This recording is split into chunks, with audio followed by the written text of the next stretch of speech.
आपला विषय जिथपर्यंत आलेला होता तो असा होता की पहिलं हेतू शोधा तुम्ही. ते विषय पूर्ण झालेला नाही आहे, तो मला पूर्ण करायचा आहे. तर हेतू पहिले शोधा. हेतूवरनं तुम्ही हेतूंचे गुण तपासा आणि त्याच्यानुसार शरीराची लक्षणं बघा. म्हणजे शरीरात समजा उदाहरणार्थ शूल आहे तर लक्षण कोणाचं आहे? वाताचं आहे. दाह आहे तर पित्ताचं आहे. गौरव आहे, कंडू आहे तर कफाचं. अशी तुम्हाला दोषांची लक्षणं समजतील. ते झाल्यानंतर तुम्ही त्याची पूर्ण दिनचर्या काढा. तो रुग्ण सकाळी उठल्यापासून किती वाजता उठतो तिथपासून ते दुसऱ्या दिवशी सकाळी उठेपर्यंत काय काय करतो हे व्यवस्थित नोट डाऊन करून ठेवा. उदाहरणार्थ सकाळी समजा तो 8 वाजता उठतोय तर ते अहितकर आहे. का बरं? दिवास्वापचा अर्थ दुपारी झोपणं असा नाहीये, दिवसा झोपणं. सूर्योदय ते सूर्यास्त याच्यामध्ये कधीही झोपणं म्हणजे दिवास्वाप आहे. बरोबर आहे. त्यामुळे 8 वाजता उठत असेल तो रोज 2 तासाचा दिवास्वाप आहे. तो श्लेष्मपित्त वाढवणार आहे. पण शूल आहे मग शूल म्हणजे अंगशूल, जानूशूल, कटीशूल, शिरशूल सगळे लक्षणं वाताची आहेत. पण हेतू दिवास्वाप आहे. नंतर उठल्याबरोबर पाणी पिणं आहे. त्याच्यानंतर जे आपण मगाशी काही हेतू बघितले तसे सगळे एक एक एक एक मुद्दा काढायचा आणि पुढे 3 कॉलम ठेवायचे. हितकर, अहितकर आणि त्याचे गुण किंवा दोष. मग समजा उदाहरणार्थ सकाळी तो 6ला उठतो तर हितकर, 8 वाजता उठतोय अहितकर. असं सगळी दिनचर्या काढून झाल्यानंतर तो काय करतो ते बघायचं. ग्रंथातलं बघायचं नाही. तो रुग्ण काय करतोय त्यातलं अहितकर फक्त बघायचे, त्याचे गुण आणि दोष बघायचे. म्हणजे दिवास्वाप करतो तो पित्तश्लेष्मा, रात्रजागरण करतो तो वायू, किंवा दिवास्वाप दुपारी झोपतोय, जेवल्यावरही झोपतोय तर श्लेष्मा पित्तत आहे पण मेदही विकृत होतो. मेदाची विकृती ती अशी असणं. असं पूर्ण हेतू काढायचे. मग याचे दोष, हेतू म्हणजे लक्षणांचे दोष आणि दिनचर्येवरनं मिळालेले दोष हे जर एकत्र आले, एकसारखे आले तर तो स्वतंत्र व्याधी, स्वतंत्र दोष प्रकोपाचा व्याधी. म्हणजे शूलही आहे, लक्षणं वाताची आहेत आणि हेतू सगळे वात प्रकोपाचे आहेत तर तो स्वतंत्र वात प्रकोप आहे. त्याची चिकित्सा सोपी आहे. जर हेतू वाताचे, लक्षणं वाताची आहेत आणि हेतू श्लेष्म पित्ताचे आहेत तर तो व्याधी परतंत्र आहे. हा कन्सेप्ट कुठल्याही कॉलेजला शिकवला जात नाही. स्वतंत्र आणि परतंत्र व्याधी याच्यावरती एक वेगळं लेक्चर यूट्यूबवरती रेकॉर्ड करून ठेवलेलं आहे, ते तुम्ही ऐका. स्वतंत्र व्याधी आणि परतंत्र व्याधी. परत आजच्या काळात 99% व्याधी हे परतंत्र आहेत. स्वतंत्र व्याधी म्हणजे माझी आता जवळ 16-17 वर्षांची प्रॅक्टिस झाली.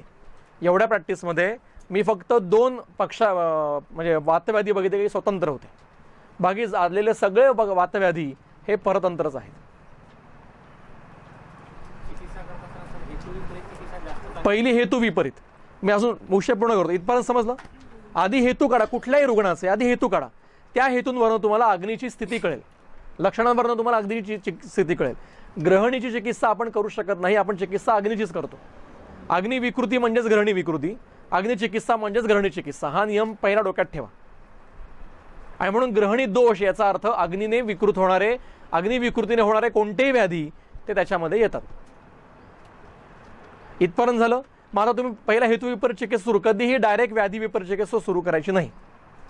आधी उत्तम पाचन करून घ्यायचं आणि कृमीची चिकित्सा करायची, हेतू विपरीत चिकित्सा करायची किमान 7 दिवस तरी.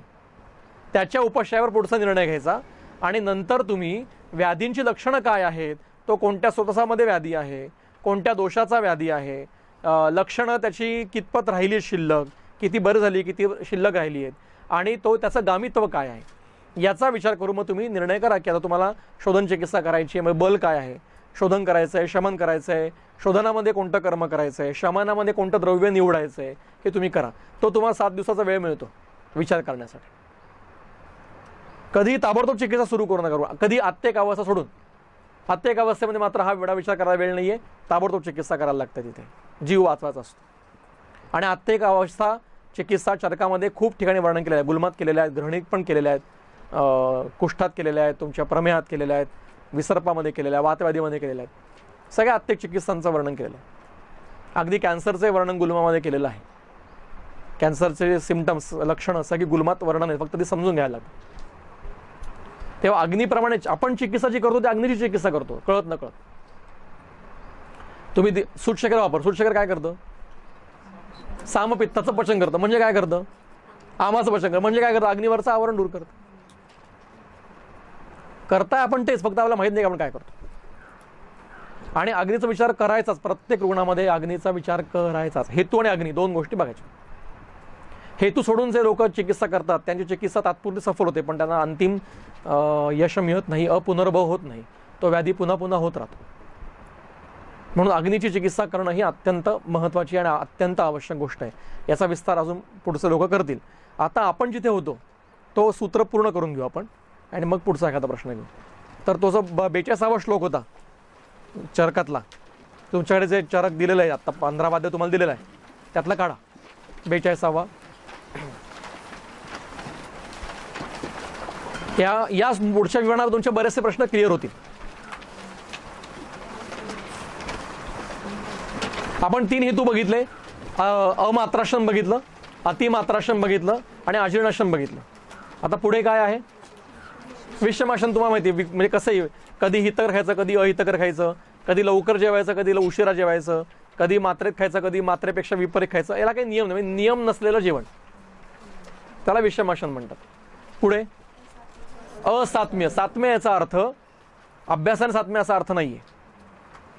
सात्म्य याचा अर्थ जे अंतिमतः हितकर आहे. मला सांगा, एखादा व्यक्ती म्हणतो 30 वर्ष झाले मी तंबाखू खातोय, सात्म्य झाली का त्याला? अशक्य आहे. एक वाक्य तुमच्या वहीत पुस्तकात लिहून ठेवा, अहितकर घटकांचं सात्मीकरण होऊ शकत नाही. अहितकर घटकांचं सात्मीकरण होऊ शकत नाही. संदर्भ हेमाद्र टीका अध्याय 7 अष्टांगहृदय. सूत्र हवं असेल तर 51 अष्टांगहृदय सूत्र 7 सूत्र 51. अहितकर द्रव्यांचं सात्मीकरण होऊ शकत नाही. उदाहरणार्थ, मी समजा एखादा व्यक्ती मला म्हणला की मी आज आंघोळ केली नाही, उद्याही नाही केली, परवाही नाही केली, महिनाभर आंघोळ केली, 6 महिने आंघोळ केली नाही, सात्म्य झालं अभ्यासाने? अशक्य आहे. त्याचे व्याधी होणार. आज दात घासले नाही, उद्या नाही, परवा नाही, 6 महिने 1 वर्ष दात घासले नाहीत, चालणार आहे का? नहीं. वो एरिया में कोई दूध और ताक साथ में मिला के खा रहा है. हाँ, पर उनको व्याधि होता है ना.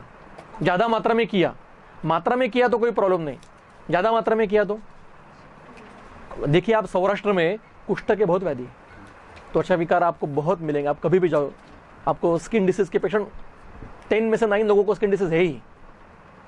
सोरियासिस है, एक्जिमा है, लेप्रेसी है, कुछ ना कुछ है. इसका कारण ये आहार, क्योंकि क्या हुआ है, उनका श्रम कम हुआ है. पहले की पीढ़ियाँ खेत में काम करती थी, श्रम करती थी, इसके कारण उनको वो मैनेज हो जाता था.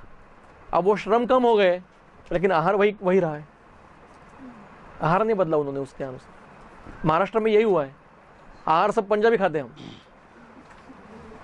गेहूँ खाते हैं. गेहूँ इधर का नहीं है, ज्वार और बाजरा इधर का है. वो नहीं खाते कोई आजकल, गेहूँ खाते हैं. तंडुल है, वो कोकण का है, वो इस देश का नहीं है. जिस देश में पकता है वही वहां का साथ में. अब ऊंट है, ऊंट रेती में चलता है, आप उसको इस सीमेंट के रोड पे दौड़ाएगा तो वो बीमार हो जाता है. हाँ, वो देश असात में है. हाँ, वैसे अब मैंने ऊंट का उदाहरण दिया, वो देश असात में है. वो नहीं, वो इधर बीमार हो जाएगा. उसको रेती चाहिए चलने के लिए, क्योंकि उसकी डिजाइनिंग उसी प्रकार से हुई है. समझ में आया? आप रेलवे का इंजन 2 व्हीलर को लगाओगे तो चलेगा क्या? नहीं चलेगा. तो विषमाशन असात्म्य. तो सात्मीकरण किसका होता है? जो अंतिमतः हितकर है. अब जब भी हम लेक्चर लेते हैं, ये विषय आता है, एक प्रश्न हमका आता है, विषकन्या. हमेशा आता है कि विषकन्या को तो विष सात्म्य किया हुआ है. हौले देखे पण मला सांगा, त्या विषकन्येचं आयुष्य कसं आहे? स्वस्थ आहे? ती कोणाला हात लावू शकत नाही, कोणाला स्पर्श करू शकत नाही, विशिष्ट पदार्थ खाऊ शकत नाही, आणि तिचं आयुष्य पण फार नाही. कोणती विषय 100 वर्ष जगलेली सांगा बरं? आयुष्य कमी आहे. तेव्हा ते विषकन्या बनवणं हे तिला असात्म्यच आहे. विष कधी सात्म्य होऊ शकत नाही. ते शरीराचा नाशच करणं. मग ते विष कोणत्या स्वरूपात? तंबाखू ही विषच आहे, सिगरेट ही विषच आहे. सात्विकरण नाही होऊ शकत. मी रोज 10 चम्मच सिगरेट ओढतो, मला सात्विक झाली असं नाही होऊ शकत. कॅन्सर होणारच कुठं ना कुठं, कधी ना कधी होणार. आत्ता झाला तुमच्या बीजात राहील आणि तो लिंग देहात राहील, पुढच्या जन्मामध्ये कॅन्सर होईल. एक पेशंट बघितला मी 8व्या वर्षी, वयाच्या 8व्या वर्षी टेस्टिसचा कॅन्सर आहे. काय संबंध आहे? 8व्या वर्षी त्याने असे काय हेतू केले की त्याला टेस्टिसचा कॅन्सर व्हावा म्हणून? पण आई वडिलांमध्ये नाहीये. मग हे आत्मच्या भावात आले. जेनेटिक्स वरती पण एक लेक्चर युट्यूबवर, आता तो विषय नाही आपला, अतिशय आवडता विषय आहे माझा, आयुर्वेदिक जेनेटिक्स. तो ऐका तुम्ही, युट्यूबवर आहे. एवढं सांगतो, जिथे मॉडर्न जेनेटिक्स थांबतं, विचार करणं थांबतात त्यांचे, तिथे आयुर्वेदाचा विचार सुरू होतात. त्या पातळीवर सगळ्यात उत्तर देऊन ठेवलेले आहेत त्यांनी, सगळ्याची. त्यामुळे विषम असात्मिक भोजन. पुढे आता वाचा आहे की गुरु शीत, संदुष्ट, शिळ भोजन. संदुष्ट म्हणजे दुष्ट झालं, खराब झालंय, कुजलंय. माझी बॅचमेट होती एक BMS माझ्याबरोबर करणारी. तिचा स्वभाव कसा होता, डब्यात सकाळची पोळी आली की ती ठेवून द्यायची बाजूला, रात्रीची पोळी आत्ता खायची आणि ही पोळी संध्याकाळी खायची. त्या डब्यातली पोळी सकाळी खायची. हा तिचं सवय होती. पण मग काय झालं, कार्ष्णोष्ण कामी संघ वातप्रकोय लक्षणं सगळी दिसायला लागली त्याच्यामध्ये, आमाची सगळी लक्षणं दिसायला लागली. तेव्हा संदुष्ट म्हणजे खराब झालेलं जेवण, कुजलेलं, नासलेलं. एकदा काय झालं, एक वैद्य असं लेक्चर घेत होते आणि शेजारी एक भिकारी बसलेला होता. तर वैद्यांनी सांगितलं असं असं सगळं आहे, असं असं. तर तो एक विद्यार्थी, हुशार होता विद्यार्थी, उठून म्हटलं, बघा हा माणूस आहे, याला तर काही संक्रमण होत नाही, याला तर काही चांगलं चुंगलं खायला मिळत नाही किंवा पोटभर खायला मिळत नाही, तरी याला एवढ्या व्याधी कसे, कुष्ठ झालेलं आहे, तत्पस येतोय, कृमी झालेले आहेत आणि रस्त्यावर पडू नये. त्याने सांगितलं की हा केव्हाही काहीही जे मिळेल ते खातो, कसंही अन्न असं तरी ते खातो, संतुष्ट भोजन करतो. त्याने त्याला ग्रहणी होऊन पुढे सगळे व्याधी झाले. एकच माझं वाक्य म्हणजे काय मेसेज असा असेल आजच्या सगळ्या साराचा, की ग्रहणी हा बेसिक संप्राप्ती अनेक व्याधींची. लक्षात घ्या, अनेक व्याधींची सुरुवात ही ग्रहणीतनं सुरुवात होते. तुमच्यापैकी अनेक मलाच नंतर म्हटली, सर माझी ग्रहणी जरा आहे, मला लक्षण आहेत, काय करू मी, ताकानी बरं होईल का? एकदम सगळ्या ग्रहणी ताकानी बऱ्या होत नाहीत. काही काही ताकानी बिघडतात पण अजून. ताक हे पंचकर्म नाही. हा, ताक हे पंचकर्म नाही, कुठेही ग्रंथामध्ये आलेलं नाही, ग्रंथात संदर्भ नाही. पुढे काय झालं, संतुष्ट भोजन. म्हणजे शोधनांचा नीट शोधन नाही केले, जिथे स्नेहन आवश्यक तिथे नाही केलं, जिथे स्नेहन आवश्यक नव्हतं तिथे केलं, सगळं विकृत शोधन केलं, त्याचा सुद्धा परिणाम ग्रहणी होणार. पुढे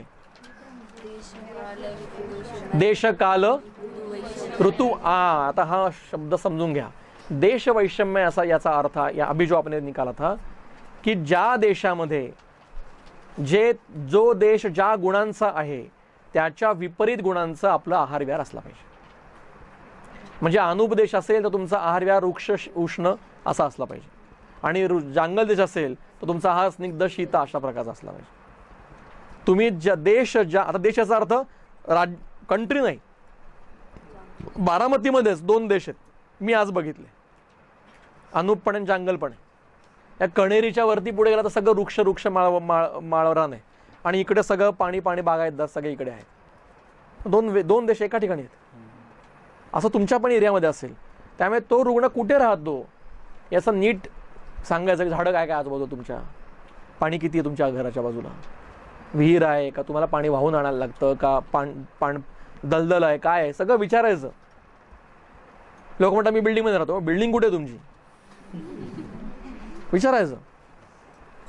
तेव्हा देश ज्या गुणांचा आहे त्याच गुणांचा जो आहार विहार करतो तो देश वैषम्यामध्ये.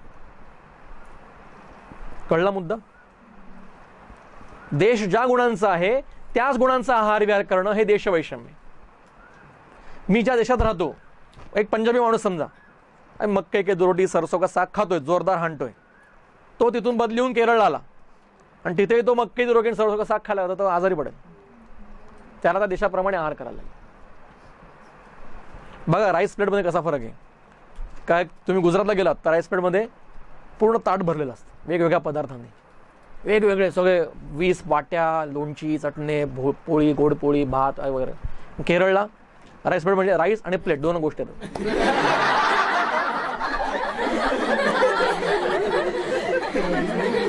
असा ढिगा राहतो राईसचा आणि त्याचा खड्डा करायचा, ते ओरपतात, गोळे करायचे. देशामधला फरक आहे हा. केरळमधला एवढा भात तो व्यक्ती जर का अमेरिकेत जाऊन, केरळात भरपूर केरळी फॉरेनमध्ये आहेत, त्याने जर तिथे तोच आहार ठेवला चालू तर ते आजारी पडतात. तुम्ही ज्या देशात जाल तिथला आहार बदलला पाहिजे 100%, आता आजारी पडाल. हे देशवैषम्य. ऋतुवैषम्य, ऋतू ज्या गुणांचा आहे त्याच गुणांचा आहार विहार करणं. मग सांगा आंबा उन्हाळ्यातच काय तो, निसर्गाने ते मॅनेज केलेलं आहे की हे कमी आहे या ऋतूमध्ये, याने तुम्ही खा. टरबूज याच ऋतूत काय येतो, आंबा याच ऋतूत काय येतो, ते आत्ता आंबा 12 महिने मिळायला लागला. आता पूर्वी मिठाई फक्त दिवाळीत खायचे, आता तुम्हाला दुकान आहे वर्षभर. ते हेतू आहेत. मिठाई फक्त शरदात शिशिरात खायची, दिवाळीत खायची, दिवाळीच्या काळामध्ये, म्हणजे अग्नी चांगला आहे. वसंतामध्ये मिठाई खाल्ली तुम्ही, गडबडलं सगळं.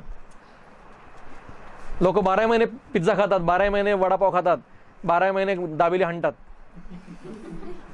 दाबून दाबेली खातात आहे की नाही. ते नावच दाबेली, दाबूनच खायची.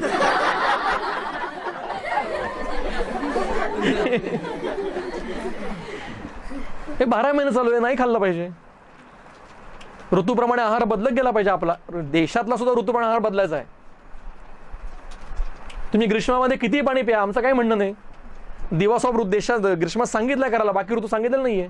काय वेडे होते आपले ग्रंथकार का बरं ग्रीष्मात दिवस ऑफ? कारण दिवस मोठा आहे, दिवस उष्ण वृक्ष आहे, सूर्याचा प्रताप जास्त आहे. तुम्ही दुपार झोपा, चष्मा वाढला पाहिजे थोडासा शरीरात. पण इतर ऋतूमध्ये दिवस ऑफ वर्ज आहे. अत्यंबू पाणी इतर ऋतूमध्ये बंद आहे करायला सांगितलंय, पण ग्रीष्म शरदामध्ये मात्र पाणी भरपूर प्यायला सांगितलेलं आहे. केवढा बारीक विचार केलेला आहे, लिहून ठेवलेला आहे ग्रंथामध्ये. वाचा फक्त, आपल्या हातात आपल्याला फक्त वाचायचं आणि करायचं आहे, नवीन काही करायचं नाही. ऑलरेडी सगळं करून ठेवलेलं आहे. चरकामध्ये काही असं नाही तुम्हाला नवीन काय असं काही, सगळं आहे, सगळं आहे चरका. मोक्षापर्यंत वर्णन केलं चरकामध्ये. जो चरकाचा अगदी भक्तीने आणि श्रद्धेने आणि शास्त्रीय अभ्यास करतो त्याला बाकी कोणते आध्यात्मिक ग्रंथ वाचायची सुद्धा गरज नाही. शारीर स्थान हे तुम्हाला मोक्षापर्यंत येणारं स्थान आहे, हे लक्षात घ्या. कसं ते तुम्हाला आत्ता नाही कळणार, थोडंसं अजून तुम्ही मोठे व्हायला पाहिजे. संसारिक टंके टोंपळे खाल्ले की शारीर स्थानात मोक्ष कळायला लागला. आता तुमची गाडी जरा अशी हवेत आहे सगळ्यांची, कच्ची साखर. हा, कच्ची साखर आहे. लाडू तुमच्या वळायला घेतलेले नाहीत अजून, बरोबर, आणि आमचे पचलेले नाहीत.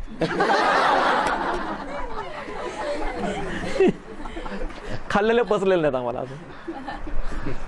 असो, तर ते एक वेगळी गोष्ट आहे. त्यामुळे कुठला आपण ऋतू वैषम्य. तिसरा काल वैषम्य, बरोबर, देश ऋतू आणि काल. आता मला सांगा काल आणि ऋतू दोन्ही का सांगितले? हा, काल मतलब कि वो तीनों जितनी भी इकोस में इन्वॉल्व होती है. ऋतु वैश्य मतलब कि सिर्फ एक पर्टिकुलर सीजन का सीजन. और काल में क्या? काल में तीनों मतलब कि तीनों सीजन नहीं, काल में वय है और अवस्था है. ऋतु अलग करके लिखा है. काल में वय है मतलब बाल्यावस्था आहे तर तुम्हाला स्पेसिफिक आहार असला पाहिजे. मध्यमावस्थेत स्पेसिफिक आहार विहार असला पाहिजे. वृद्धावस्थेमध्ये आता सध्या काय झालंय, 60च्या वरती लोक एकदम स्नेह बंद करून टाकतात, कोलेस्ट्रॉल वाढेल म्हणतात. अतिशय चुकीची गोष्ट आहे. दाणकून स्नेह खायला पाहिजे, वाताची अवस्था आहे. माझे आजोबा 102 वर्षांचे आज वाटी भरून तूप पितात रोज. एवढी वाटी तूप पितात रोज. तो वाताचा काळ आहे. वयोहो रात्री भुंगतानाम, त्या अंतकाळचा वाताचा आहे. तो तुम्ही स्नेह घेतलाच पाहिजे रोज. एमकं उलट करा, अभ्यंग रोज केला पाहिजे वार्धक्य अवस्थेत. तुम्ही लक्षात, बाकीच्या जगाचं जाऊ द्या, आपण 60च्या पुढे गेलो की रोज अभ्यंग करायचा. लक्षात घ्या, विसरू नका. 100 वर्षापर्यंत जगात असेल तर 60 नंतर स्नेहपान सुरू करा. शोधन आणि स्नेहपान, शोधन मृदू शोधन करायचं, स्नेहपान रोज घ्यायचं. हा कानमंत्र लक्षात ठेवा, कारण तो वाताचा काळ आहे. तेव्हा वयाप्रमाणे तुम्हाला आहार बदलायचा आहे. तुम्ही म्हणाल मी माझ्या 20व्या वर्षाचा एवढ्या 4 पोळ्या खायचं होतं, 17 वर्षी खाणार, अशक्य नाही. आहार कमीच होतो तुमचा, अग्नी मंद झालेला असतो. तो तुम्हाला पेटवावा लागतो, नित्य ठेवावा लागतो, नाहीतर तुमचा अग्नी विझायला लागतो. तेव्हा काळाप्रमाणे अवस्था, रोगाची अवस्था वेगवेगळी असते, त्या अवस्थेवर तुम्हाला आहार बदलायचा आहे, तुम्हाला डाएट सांगायला लागतो. मग अमावस्था आहे, पक्वावस्था आहे, जीर्णावस्था आहे, नवावस्था आहे, काय त्याला सामनिरामावस्था आहे, अनेक गोष्टी आहेत, अवस्थांचे प्रकार आहेत. नव ज्वरामध्ये स्नेहपान वर्ज आहे, जीर्ण ज्वरामध्ये स्नेहपानीच चिकित्सा आहे. का फरक आहे दोघांमध्ये? हे सूक्ष्म बदल समजून घ्या, सूक्ष्म फरक समजून घ्या. आमचं आत्ताचं गुरुकुलाचं काम एवढं तुम्हाला फक्त दिशा दाखवणं, पुढचा विस्तार तुमचं तुम्हाला करायचा आहे, हे लक्षात घ्या. त्यामुळे वैषम्य कळलं. मग आता लहान वय आहे आणि लहान वयामध्ये कफवर्धकच आहार घेणं हे कालवैषम्य. ग्रीष्म ऋतूमध्ये तिखट पदार्थ खाणं, दणकून मिसळ खाणं हे कालवैषम्य. मिसळ खान तुम्ही, शिशिरात खा. सगळे या माझ्याकडे नाशिकला मिसळ खायला, पण शिशिरात या.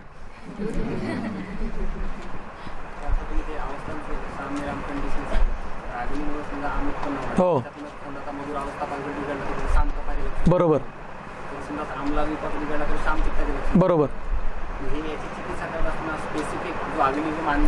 हां, पहिलं अशी कोणती अवस्था असो, पहिलं तुम्ही हेतू शोधा. परत सांगतो मी, हेतू बंद केल्यानंतर पहिलं तुमचा अर्धा ऋण बरा होतो, मग तुम्ही आमाचं पचन करा, मग तो कुठे असो. मग आता फक्त पित्त सामपित्त आहे, मग तुम्ही असे पाचक द्रव्य घ्या तिक्त रसाचे, जे शीतवीर्याचे, मुस्ता, काड्याची राईत, तुम्ही शिरीष, असे जे जे काय द्रव्य आहेत, जे यष्टीमधू, गोडूची उष्ण आहे, तुम्ही गोडूची वर्षभर घ्या, तुम्हाला पित्ताचा आजार होते.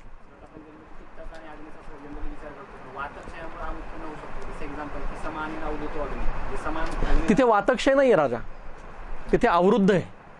अवरोधन आणि क्षय हे वेगवेगळे आहेत. हो 100% करणार. हो आहेत आहेत. वातवृद्धी करणारे कल्प आहेत ना, उसळ आहेत सगळ्या उसळी वातवृद्धी करणार. तुम्ही योग्य प्रकारे करून द्या. वातवृद्धिकर द्रव्य आहेत ना, कितीतरी द्रव्य आहेत वातवृद्धिकर, ते द्यायची. द्यायचं, पण तुम्हाला आज रुग्ण भेटणार नाही. आज तुम्हाला वातक्षयाचा, वातवृद्धीचा रुग्ण भेटत नाही. तुम्हाला आज परतंत्र वायू भेटतात, सगळे जे जे मिळतात ते सगळे परतंत्र. म्हणजे कफाचा हेतू, कफाचे लक्षणं वाताचे अशीच मिळणार 90%. एखादा मिळतो कधीतरी. हां बरोबर. हां, तो अग्नी वाढणं म्हणजे विकृत अग्नी वाढणं आहे, चांगला अग्नी वाढणं नाही, भस्मक अग्नीकडे गेलाय. एक श्लोक स्वस्थान स्थेषु काय अग्नी. इथे स्थान शब्दाचा अर्थ काय नाही. स्थान ही गती आहे, स्थान म्हणजे प्राकृत अवस्था. स्थान शब्दाचे चरकामध्ये 4 अर्थ आहेत. एक आहे जागा, दुसरं आहे प्राकृतावस्था, आणि तिसरं आरोचकाचं वर्णन त्यांनी चरक सूत्र 19 मध्ये आरोचकाचं त्यांनी भक्तस्य अनस्थान असा काही शब्द वापरतो, सांगतो मी. 3 अर्थ आहेत, 3. हे 3 अर्थ एक सगळ्यात. आणि आता तुम्ही गंमत बघा, विषय निघाला म्हणून आपण पूर्ण करून टाकू. इथे तुम्ही काढलाय विषय, तर प्रकोप म्हणजे काय?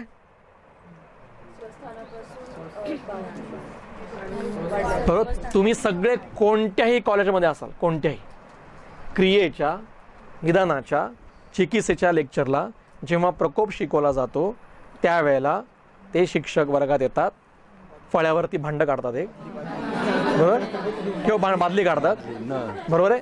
त्याच्यामध्ये पाणी पडलं, क्षय झाला, पाणी बाहेर ओतू गेलं, प्रकोप झाला, पाणी पसरलं, प्रसर झाला. मला संदर्भ द्या चरकात. कुठे कोणता संदर्भ द्या की असं भांड दिलेलं आहे. आयुर्वेदाचं नुकसान 2 भांड्यांनी केलेलं आहे. एक हे भांड, आणि दुसरं ते काय चिकित्सेच्या पुस्तकात असतं बघा, की ग्रहणी हे एक भांड आहे, नाही काय, आमाशय हे एक भांड आहे, ग्रहणी ही चुला आहे, आणि तिथून अग्नी पेटलेला असतो आणि आग्न शिंत. असं नाहीये, असं नाहीये. माझा मगाचा मुद्दा अर्धा राहिलेला आहे अजून तो. की अग्नी अन्न कसं पचवतो ते राहिलंय अजून आपलं सांगायचं आहे ते सांगून मी जाणार इथून. तेव्हा प्रकोप म्हणजे असं नाहीये. मग प्रकोप म्हणजे काय? प्रकोपाची व्याख्या कोण सांगेल मला? संस्कृतमध्ये श्लोकातली व्याख्या कोण सांगेल?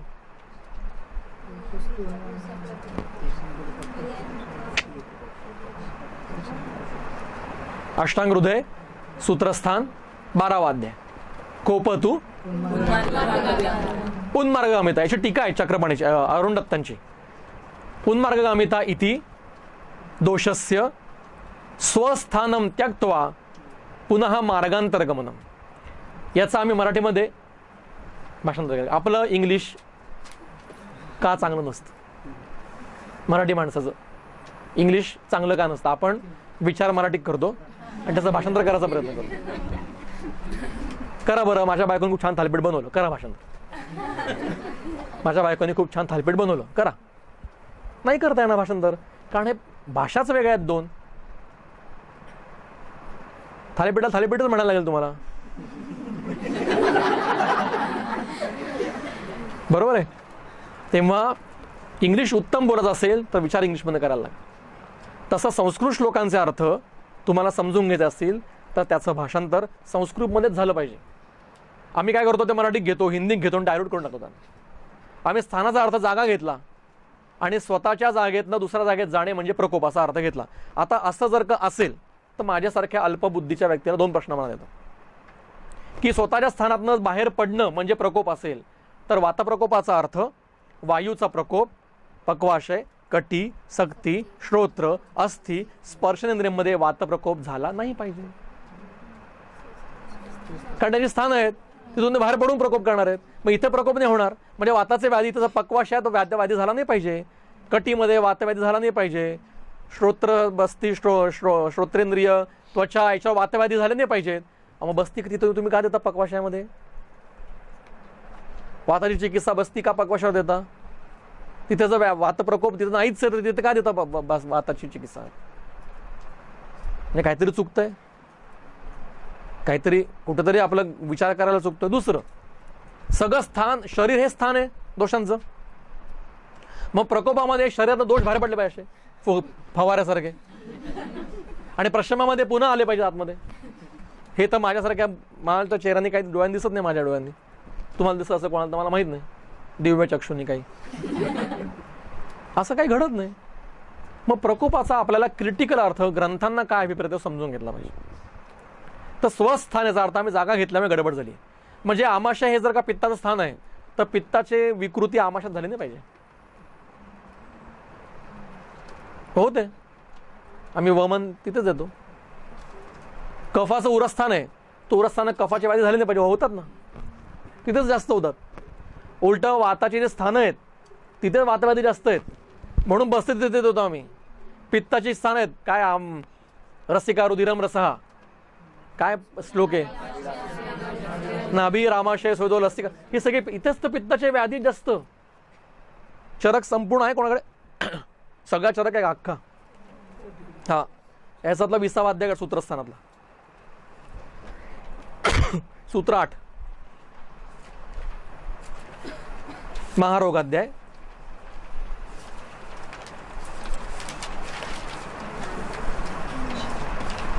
याच्यात सगळी स्थानं सांगितली या श्लोकात. श्लोक वाचणं वेळ घालू नका. या श्लोकामध्ये सगळी स्थानं सांगितलेली आहेत दोषांची. याच्या खाली चक्रपाणी असं म्हणतात की इति वैशेषिकम स्थानम, म्हणजे वायू सगळ्या शरीर, फक्त पक्वाशय कटीमध्ये आमाशय वायू नाही का? आहे, आमाशय वायू आहेच आहे, पण त्याचं प्रधान स्थान नाहीये. तीनही दोष शरीराच्या यश्च यावत सूक्ष्माती सूक्ष्म जागांमध्ये तीन दोष आहेत. आम्ही ही स्थानं का सांगितली आहेत? ही वैशेषिक स्थानं आहेत. यतः अत्र प्रायः वातविकारा भवन्ति. पक्वाशय कटीसक्ती श्रोत्रेंद्रिय जे आहेत इथे प्रायः वातविकार होतात. भूताच्या दुर्जया म्हणतात चक्रमणी म्हणतोय, खाली टीकेत म्हणतोय त्या कंसानंतर, अत्र प्रायः वातविकारो भवति भूताच्या दुर्जयाः अत्र अवजिते वाते सर्व वातविकारावजया भवति. तर शरीरातले सगळे वाताचे विकार तुम्ही नष्ट करू शकता. म्हणून मर्माघात संदर्भ चरक सिद्धिस्थान अध्याय 9 सूत्र नंबर 6 मर्माघात 108 मर्म, विशेषतः 3 मर्म शिरो हृदय बस्ती यांची चिकित्सा बस्ती सांगितलेली आहे. काय संबंध शिरो विकृतीला बस्ती चिकित्सा द्यायची, हृदय विकाराला बस्ती चिकित्सा द्यायची? काय संबंध आहे? हा संबंध आहे की तुम्ही पक्वाशातला वायू शांत केलात, बाकी शरीरातला वायू आपोआप शांत होतो. तेव्हा प्रकोप म्हणजे काय मग आता? तर त्यासाठी गतीचे श्लोक आहेत. चरसूत्र अध्याय 17 मध्ये क्षयो स्थानम वृद्धिश्च दोषाणाम त्रिविधा गती. याच्या मागे स्थान ही गती कशी काय, जागा गती कशी काय असेल? एक स्थान म्हणजे जागा ही गती कशी काय असू शकेल? तर स्थानाची टीका लिहिलेली आहे चक्रपाणींनी. स्थानम इति स्वमाना अवस्थानम म्हणून टीका वाचल्याच पाहिजेत. स्वमाना अवस्था याचा अर्थ द्रव्यतः गुणतः कर्मतः आपल्या स्वतःच्या प्राकृत अवस्थेत राहणे आणि प्राकृत अवस्थेत राहताना शरीरामध्ये संचार करणे याला स्थानगती म्हणतात. मग आता स्वस्थानम त्यक्त्वा म्हणजे स्वतःची प्राकृत अवस्था सोडून देणं, एकतर वृद्ध होणं किंवा क्षीण होणं हा प्रकोप.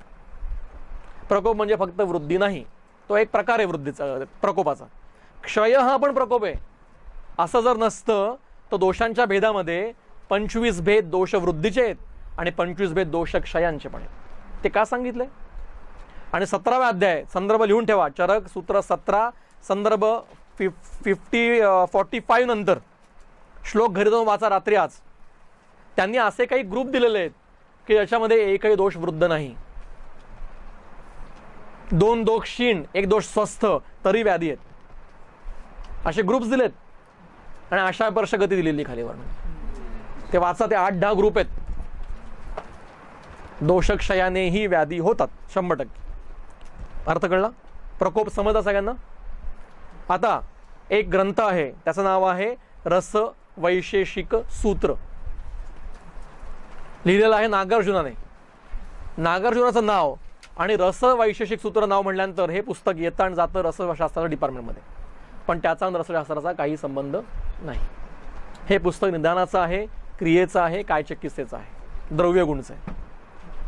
या ग्रंथामध्ये अत्यंत मौलिक सिद्धांत सोप्या भाषेत सांगितलेले आहेत.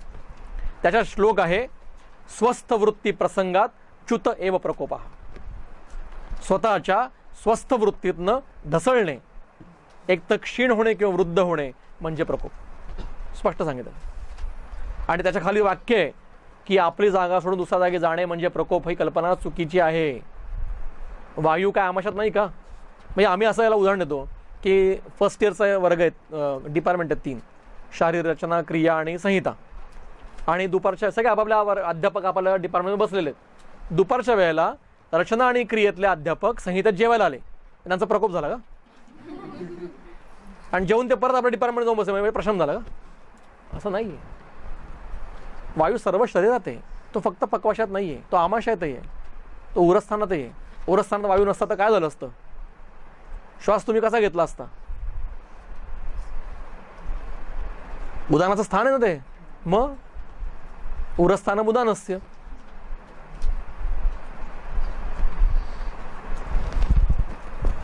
कळलं? प्रकोप कळला? पुढे जायचं. पुढचा श्लोक वाचा. हा विषय पूर्ण करून घ्या आपण. हा 15वा अध्याय. पुढचा हेतू काय? वैषम्य झालं, वेगानं. ठीक आहे. वातप्रकोपाचा हेतू वेगानं विधान. पुढे अग्निविकृतीचे हेतू वेगविधारण. आता हे सगळे हेतू कशाचे आहेत? दूषयंती अग्नी. बघा, अग्नी मांद्याने म्हणलं, ते मंदाग्नीने म्हणलंय, दुष्ट होतो अग्नी म्हणलेलं आहे. म्हणजे अग्नीमध्ये विकृती येते. कोणत्या प्रकारची असेल विकृती? तो भस्माग्नी पण होऊ शकतो. भस्माग्नी ही पण विकृती आहे. अग्निमांद्य ही पण विकृती आहे. अग्नीमध्ये विकृती येते. पुढे सदुष्ट. आता मी म्हणतो श्लोक तो बरोबर सांगा. सदुष्ट अन्नम न तत् पचती लघु अपि.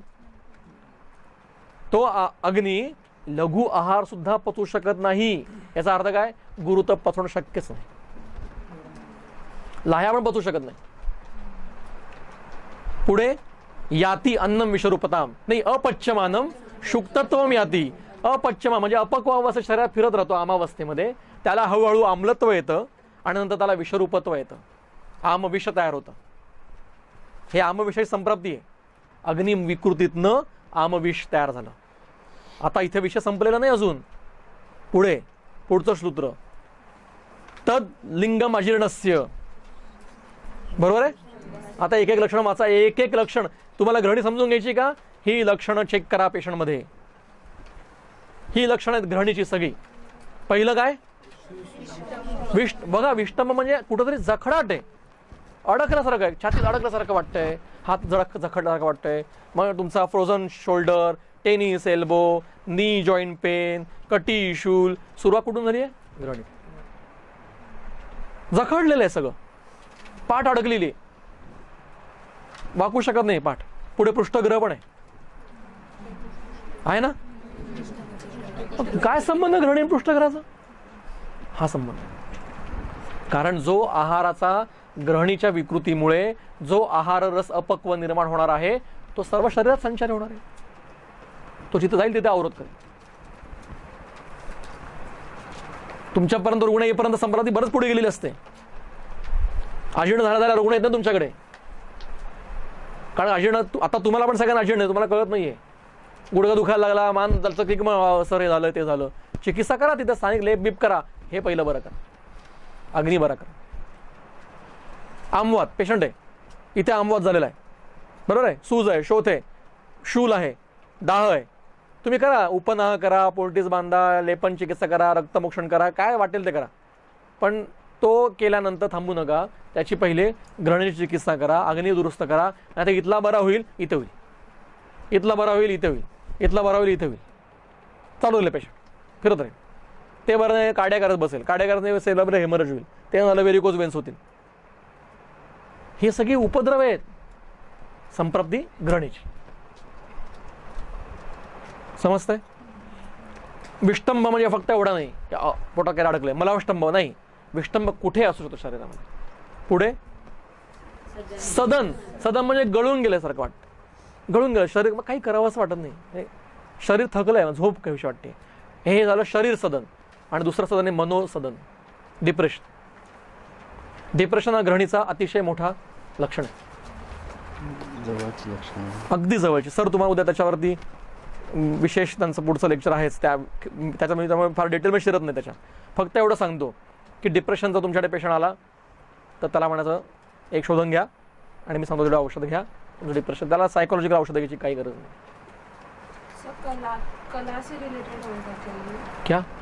पुरुषारा कला और मज्जाधारा कला के रिलेशन से होगा कैसे? कला का अर्थ क्या है? मुझे शाब्दिक अर्थ नहीं आएगा बट मतलब शरीर में क्या? आपको मैंने बोला ये बॉडी है, डिस्ट्रक्शन क्या है, इसमें कला दिखाओ. शारीर भाव है, दिखाओ. कैसे दिखाओ? मेरा भी सही नहीं है बट अरे मेरा भी नहीं है, फिर मैं जितना है बताता हूँ. कला का अर्थ किसी को पता है? कला मतलब क्या है?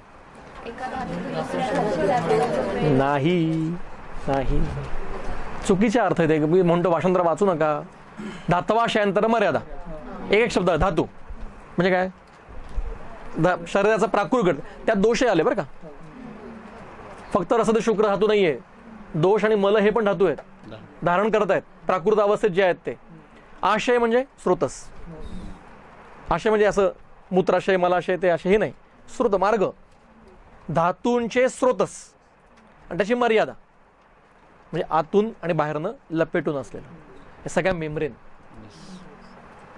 सगळ्या आतून आणि बाहेरनं सगळ्याच्या मेम्ब्रेन आहेत. दॅट इज कला. कलांचा फार चिकित्सेत फार विचार करायचा नाही, तो शारीर भाव आहे, समजून घ्यायचा. कुठे कला एक फक्त विषाच्या चिकित्सेत कलेचा उल्लेख आलेला आहे, बाकीकडे कुठे कलेचा संबंध दिलेला आहे चिकित्सेमध्ये. कलेप्रमाणे फार चिकित्सा कुठे वर्णन केलेली नाही. तो शारीर भाव आहे, शारीराचा अभ्यास करायचा. फक्त विषाचा पेशंट आला तर त्याच्यामध्ये एकाकडे दुसऱ्याकडे धातूंचा गतिविधी काही संबंध नाही याचा. तुम्हाला जर हवं असेल तर सुश्रुत कल्पस्थान 7व्या अध्यायामध्ये कलांची अख्खी टीका आहे, ती शांतपणे वाचून काढा, तुम्हाला तुमचं उत्तर मिळून जाईल. धातवाशयांतर मर्यादा, अंतर शब्द राहिला. अंतर म्हणजे आतमध्ये. आपण उदराची व्याख्या आहे, उदराची व्याख्या काय? त्वक मांसांतरम आश्रिता. याचा अर्थ काय करतात? त्वचा आणि मांसाच्या मध्ये असं नाहीये. अंतर म्हणजे व्यापून असणार. तसं स्थानाचे काही अर्थ आहेत, अनेक अर्थ आहेत, रसाचे अनेक अर्थ आहेत, प्रकृतीचे अनेक अर्थ, तसंच या अंतराचे पण अनेक अर्थ आहेत. तर जो शोथ त्वचेला आणि मांसाला व्यापून आहे, उदरस्थ त्वचा आणि मांसाला, त्याला उदर म्हणायचं. उदर हा शोथ आहे. असाटीचं त्याचं अंतिम रूप आहे. फक्त असाटीचं म्हणजे उदर नाही आहे. उदर म्हणजे उदरातल्या अवयवांना आलेला शोथ. आंत्र सोडून इतर शरीर उदरातल्या आलेल्या अवयवांना आलेला शोध, PCOD हा उदर आहे. चिकित्सा उदरात सांगितलेली आहे, योनी व्यापदात नाही. गर्भाशयाला आलेली सूज उदर आहे. मूत्राशयाला आलेली सूज उदर आहे. किडनींना आलेली सूज हा उदर आहे. प्लीहेला आलेली सूज, प्लीहोदर सांगितलेला आहे, यकृतोदर सांगितलेला आहे. तसंच बाकी अवयवांचं पण. बाईल स्टोन्स उदर आहे. किडनी स्टोन्स उदरात चिकित्सा करायची. सुश्रुताने संप्राप्ती भिन्न म्हणून आश्मध्ये वेगळा सांगितला, पण तो मूळ उदर आहे. समजतंय? आणि अंतरात जी शोथ येईल तो गुल्म आहे. शरीरातल्या मुखापासून गुदापर्यंत जे महास्रोतस आहे, जे मध्यनिम्न आहे, आमाशय वगैरे सगळे जे काय आहेत, त्याच्यामध्ये जो जो शोथ स्वरूपाची संप्राप्ती घडेल ती सगळी गुल्म आहे. मुखपाक गुल्म आहे. अर्श हा गुल्म आहे. ग्रहणी हा गुल्म आहे. अपेंडिसायटिस हा गुल्म आहे. कोलायटिस हा गुल्म आहे. इसोफेजायटिस गुल्म आहे. गॅस्ट्रायटिस गुल्म आहे. गॅस्ट्रिक अल्सर गुल्म आहे. इसोफेजियल अल्सर गुल्म आहे. परफोरेशन इन इंटेस्टाइन गुल्म आहे. इंटूससेप्शन्स गुल्म आहे. काय तुमचा इंटरनल पाईल्स गुल्म आहे. रेक्टायटिस गुल्म आहे. भगंदर गुल्म आहे. म्हणून निदान स्थानामध्ये फक्त गुल्म निदान अध्याय आहे. चिकित्सेत संप्राप्ती भिन्न प्रमाणे थोडी संप्राप्ती बदलत जाते. अग्नीचा संबंध जिथे आहे तिथे ग्रहणीचा अध्याय वेगळा केला. स्थान वैशिष्ट्याने अर्शचिकित्सा वेगळी, तिचा अध्याय वेगळा केला. उदराचा अध्याय वेगळा केला. पण हे सगळे बेसिकली एकदेशीय शोथ आहेत.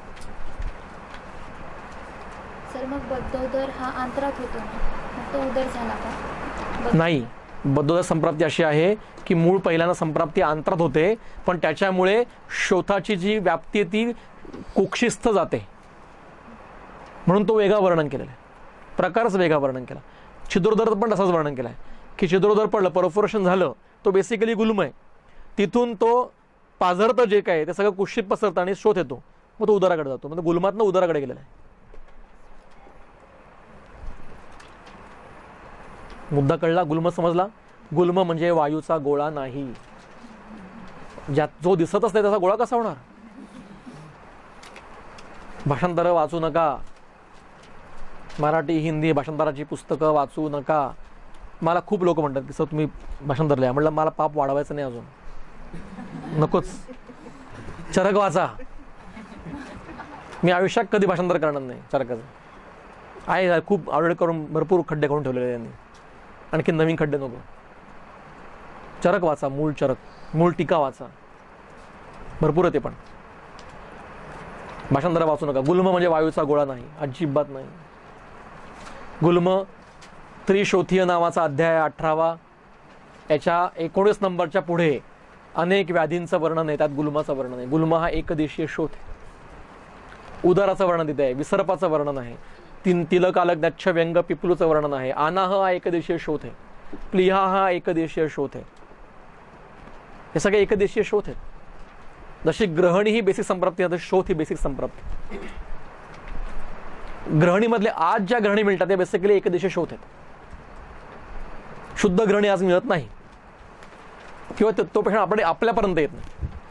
कडाला बाकी सिमटत ते तर काय अजीर्ण वेळा रोजच आहे म्हणतात. त्या अजीर्ण ते मुळात ग्रहणी आहे, शुद्ध ग्रहणी आहे ती. तिचे उपदर सुरू झाले की लोक आपल्याकडे येतात. कळलं?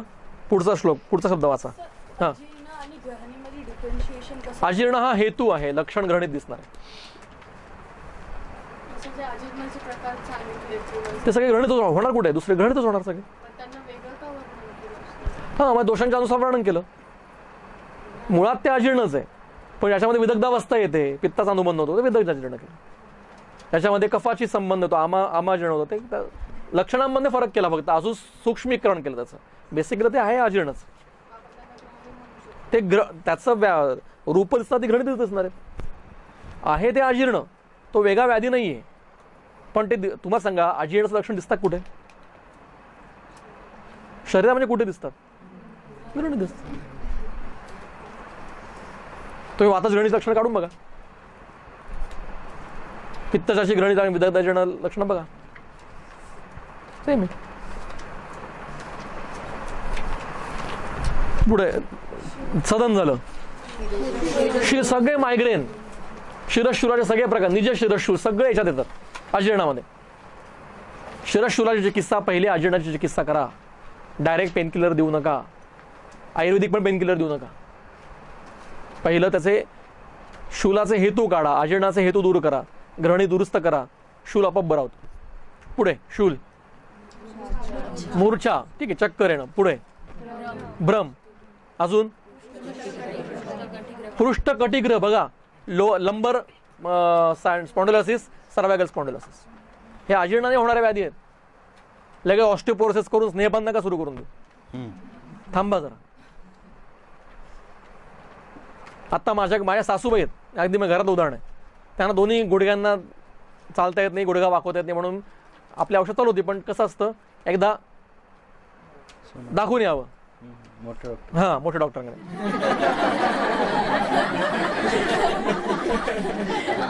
मग त्यांच्याकडे गेलो. माझाच बॅचमेट आहे, हे आहे, तो ऑर्थोपेडिक आहे. तो म्हणे रिप्लेसमेंट करायला लागेल, गुडघ्यांची रिप्लेसमेंट करायला लागेल, ऑस्टिओपोरोसिस झालेलं आहे, कधी ना कधीतरी करायला लागेल. मग बाहेर पडला, मी तर काय करणार नाही म्हणे गुडघ्यांची ऑपरेशन वगैरे. पण आता औषध चालू ठेवा, तुमचं जे चाललंय ते चालू ठेवा, तुम्ही बऱ्या व्हाल. ऑस्टिओपोरोसिस झालं की घाबरून नाही, लगेच ऑस्टिओपोरोसिसमुळे स्नेहन करायचं. एक लक्षात घ्या, आधुनिक डायग्नोसिस वरती चिकित्सा करायची नाही. डायग्नोसिस त्यांचा काही असो, तिकडे आला ना फलाना, आपण विचार दोष धातू मलांचा आणि अग्नीचाच करायचा. त्याने पेशंट बरे होतात. स्थानाची चिकित्सा तात्पुरती करायला लागते. त्यांचं मुळात ऑस्टिओपोरोसिस व्हायचं कारण काय? कटू अवस्था विकृत झालेला आहे. प्राकृत कटू अवस्था नाही होत त्यांचा, तो दुरुस्त करू आपण. त्याला थोडा वेळ लागतो दुरुस्त व्हायला, आपोआप होतो.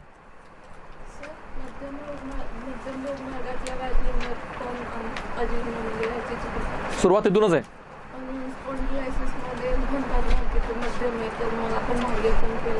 एक लक्षात घ्या, मी मगाशी आंबाचं उदाहरण दिलं. तुम्ही करा ना चिकित्सा ती, पण त्यावर थांबू नका. करा ना, करायचंच आहे, नो डाऊट. मला सांगा, आत्ता माझ्याकडे मी तुम्हाला संख्या सांगतो, 17 ते 18 पेशंट असे आहेत या मागच्या 2 वर्षात बघितलेले आहेत. फ्रॅक्चर होतं, फ्रॅक्चरची म्हणजे विशेषतः फिमर नेक होतं. फिमर नेकचं ऑपरेशन करतात आणि महिन्याभरात थ्रॉम्बोएम्बोलिझम बसून पेशंट डेथ होते. काय कारण? कारण काय? ऑपरेशन ही सगळी अंतिम चिकित्सा नाही आहे. तुम्हाला दोषाची चिकित्सा करायला लागते. मग पेशंट सांगायचं तुम्ही काय होतं, ऑर्थोपेडिक सर्जन काय करत, सर्जरी केली संपलं, माझं काम संपलं. नाही आहे. सर्जरी नंतरचे उपद्रव कोण बरे करणार? सुश्रुतांनी सांगून ठेवलेलं आहे, शल्यकर्ममय चिकित्सा नाही आहे पूर्ण.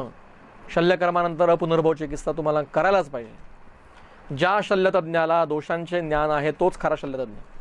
सुश्रुत म्हणतो हे, मी नाही म्हणत आहे. आणि तुम्हाला मी नाव घेऊन सांगतो, बंगलोर कॉलेजच्या गव्हर्नमेंट कॉलेजच्या प्रिन्सिपल, ज्या शल्य डिपार्टमेंटच्या HOD आहेत, अहिल्या शर्मा, खूप मोठं नाव आहे, जॉईंट सेक्रेटरी ऑफ आयुष होत्या. त्यांनी मागच्या वर्षी मला रिक्वेस्ट केली की लॉकडाऊन होता, त्या मला म्हणल्या मला सुश्रुत परत मुळातनं वाचायचं आहे, तू माझं लेक्चर बघ. किती सिनियर आहेत त्या, मी कोणी त्यांच्यापुढे कोणीच नाही, तू सुश्रुत घे म्हणे माझं रोज. आम्ही रोज एक अध्याय सूत्रसांची पूर्ण केले. त्या तिथून ऐकायच्या. मी ऑनलाईन आहे का, एवढ्या मोठ्या पदावर जाण्यानंतर किती लोक अभ्यास करतात. आणि लहान व्यक्तीकडनं एखाद्याकडनं शिकणं हे खूप मोठं खूप मन मोठं लागतं त्यासाठी. पण अशी लोक आहेत ना, त्याला करा तुम्ही. सर्जरी करा, लेपन करा, रक्तमोक्षण करा, स्तंभ काय उपना करा, धारा करा, अवघा करा, पण नंतर तुम्ही अग्नी बरा करा. नाही तर हे पुन्हा होत राहील. हेतू बंद करा, दोषाची चिकित्सा करा. आता एक व्याधी बरा होईल, दुसरा होईल. किडनी फेल्युअर झालंय, तुम्ही चिकित्सा केली, किडनी फेल्युअर बरं झालं, हार्ट झालं, हृदयविकार झाला. पाईल्सची चिकित्सा करायला गेलात, हृदयविकार होतात. हो, बघितलं पेशंट.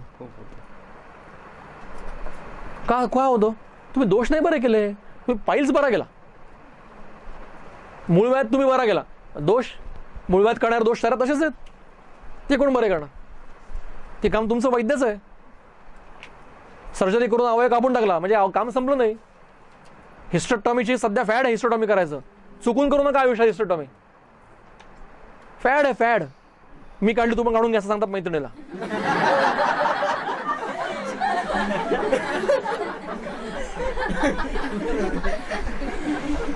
मला सांगा, हिस्टेक्टॉमी झाल्यानंतर तो जो अवकाश निर्माण होणार आहे त्याचं काय करायचं पुढे? आणि हॉर्मोनल इम्बॅलन्स होणार, त्याचं काय करायचं? मी तुम्हाला सगळ्या विशेषतः मुलींना सांगून ठेवतो, आणि मुलांनी त्यांच्या आई आणि बायकोसाठी नियम लक्षात ठेवून घ्या. स्त्रियांना हॉर्मोनल चेंजेसचे कोणतेही औषधं किंवा कॉन्ट्रासेप्टिव्ह कधीही द्यायचे नाहीत. कधीही हॉर्मोनलचे औषधं घेऊ नका. शांत राहा. अनेक मुलींचं असं असतं की पाळी येत नाही, 2 महिने 3 महिने 4 महिने पाळी येत नाही, लगेच धावधाव करून गायनक म्हणून ते औषध घेतात. पाळी लगेच एक औषध पाळी आली ना, थांबा, घाई गर्दी करू नका. नाही आली पाळी नाही, एक वेळ चालेल, पण ते हॉर्मोनचे औषधं घेऊ नका. गेलेले पेशंट बघितलेत मी, चालते फिरते मुली एक्सपायर झालेल्या बघितलेल्या. नका करू हे उद्योग. स्त्रीच्या शरीरामध्ये, पुरुष शरीरात एवढे हॉर्मोनचे चेंजेस होत नाही जेवढे स्त्रीच्या शरीरामध्ये हॉर्मोनचे सतत उतार चढाव दिवस रात्र महिन्या होत असतात. त्याला जास्त डिस्टर्ब करायचं नाही. पाळी नाही आली, शांत बसा. आत्ता माझ्याकडे पेशंट आहे, गेले 7 महिने तिला पाळी आलेली नाही. ती आई आणि वडील हायपर झालेले, पण ती म्हणते नाही, मी डॉक्टर म्हणणार ते करणार आहे, मी ॲलोपॅथीकडे जाणार नाही. आणि तिची येईल पाळी. संप्राप्ती जास्त बिकट आहे तिची, येतात. तेव्हा हा विषय पूर्ण करू. पुढे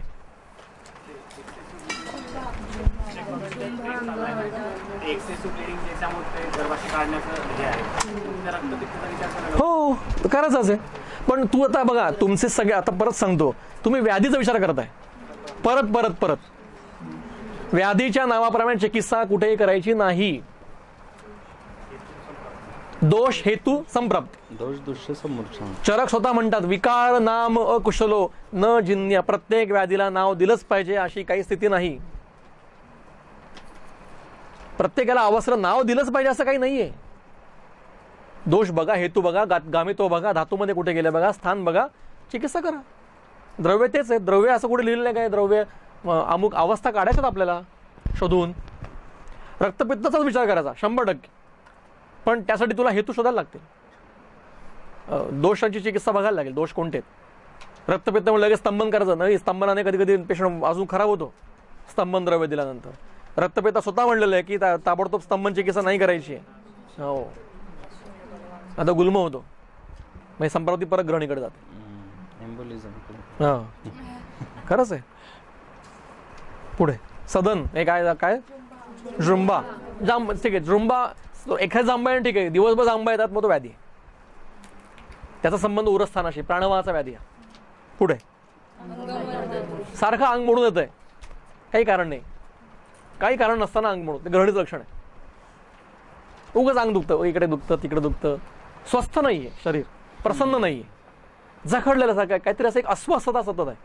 त्याला अरोचक म्हणतात, दुसऱ्या भाषेमध्ये अरोचक पण आहे, ते पण आहे. पुढे अंगमर्द. पुढे सारखी तहान लागते. ग्रीष्मात लागले ठीक आहे, पावसात पण सारखी तहान लागते. ग्रहणी, पित्त ग्रहणी किंवा साध्या ग्रहणीचं लक्षण आहे. पुढे ज्वर, सतत अंगात बारीक कसकस ताप असणं, आता कुठला कुठली सारखी कुरकुर असतं शरीरात, कायम वैतागलेले असतं. उलट्या वारंवार होणं. पुढे मल विसर्जन करताना जोर लावून मलस्वेग करायला लागतो. म्हणजे कित्येक पेशंट असं म्हणतात की आम्हाला बोट घालून काढायला लागतो मला, असे सांगणारे लोक आहेत.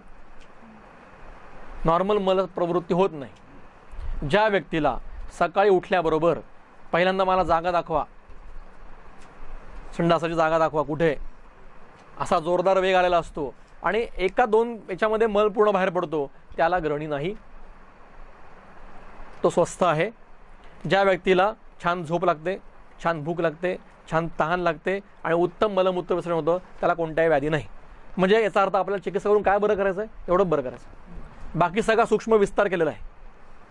तुम्ही त्याची भूक सुधरवा, त्याचं मलमूत्र प्राकृत करा, त्याला झोप चांगली लागू द्या, पेशंट बरा होतो. एवढे 4-5 गोष्टीच त्याला बऱ्या करायचं असतं, बाकी सगळं होत असतं सगळं. मुद्दा कळला? तेव्हा बाकी करायला शरीर बसलेलंच आहे ना. हा शरीराला काय काम आहे? काम आहे. शरीर हा डॉक्टर आहे खरा. माझा एक चरकाचंच वाक्य सांगतो मी, आपण व्याधी बरा करत नाही, आपण आजार बरा करत नाही. सूत्र आहे वाघबडाचं, उत्तर स्थानात शेवटचा अध्याय, आतंक पंक मग्नानाम हस्तावलंबन व्यवम कार्यम. एखादा व्यक्ती दलदलीमध्ये अडकलाय तर आपण काय करतो? दलदली उतरून त्याला वर काढतो का? नाही, आपण त्याला फक्त हात देतो, तो आपोआप बाहेर येणार आहे. तसा निसर्गक्रमाने पेशंट बरा होणारच आहे, आपण ते फक्त क्रम लवकर करतो. आणि म्हणून हा विषय रात्री घ्यायचाच आहे. आपण चिकित्सा ज्या वेळेला करतो त्यावेळेला आपण निसर्गाच्या क्रमामध्ये इंटरफेअर करतो. आणि म्हणून चिकित्सक हा काय पाप नाही करत आहे. बोला बोला, घाबरू नका. पाप नाही करत आहे, यमाच्या कार्यात लुडबुड करतो. हा. म्हणून वैद्याला काय म्हणलेलं आहे? यमराज सहोदर. यमराज सहोदर म्हणजे भाऊ आहे यमाचा. यम फक्त प्राणाचा नाश करतो, वैद्य प्राण धनाचा पण नाश करतो. असं एक सूत्र आहे. ठीक आहे, सोडून देते. पण बघा तुम्ही, आयुर्वेदामध्ये हे प्रमाण कमी आहे, पण ॲलोपॅथीमध्ये गायनाकोलॉजिस्टला मुलं नसतं. हार्ट सर्जन हार्ट अटॅकने जातो, कॅन्सरला तज्ञाला कॅन्सर झालेला असतो, डेंटिस्ट दात पडलेले असतात. असे अनेक प्रकार आहेत, अनेक गोष्टी आहेत. मी माझा एक अनुभव सांगतो सर, तुम्हाला सांगितलेला आहे मागे. मी काही दिवस एका वैद्यांकडे पुण्यात जात होतो, ते टकलू होते आणि आम्ही आतमध्ये पेशंट तपासायचे. अशा म्हणजे त्यांचा चिवडा लाडू होता, म्हणजे इकडे केस होते आणि मध्ये असं टक्कल होतं.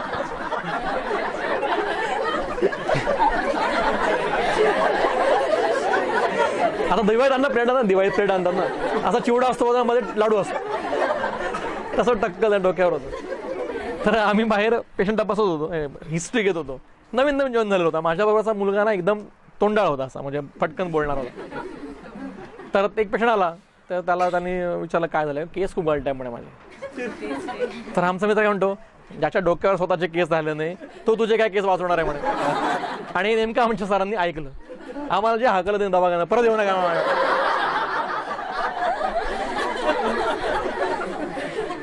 तेव्हा असं असतं.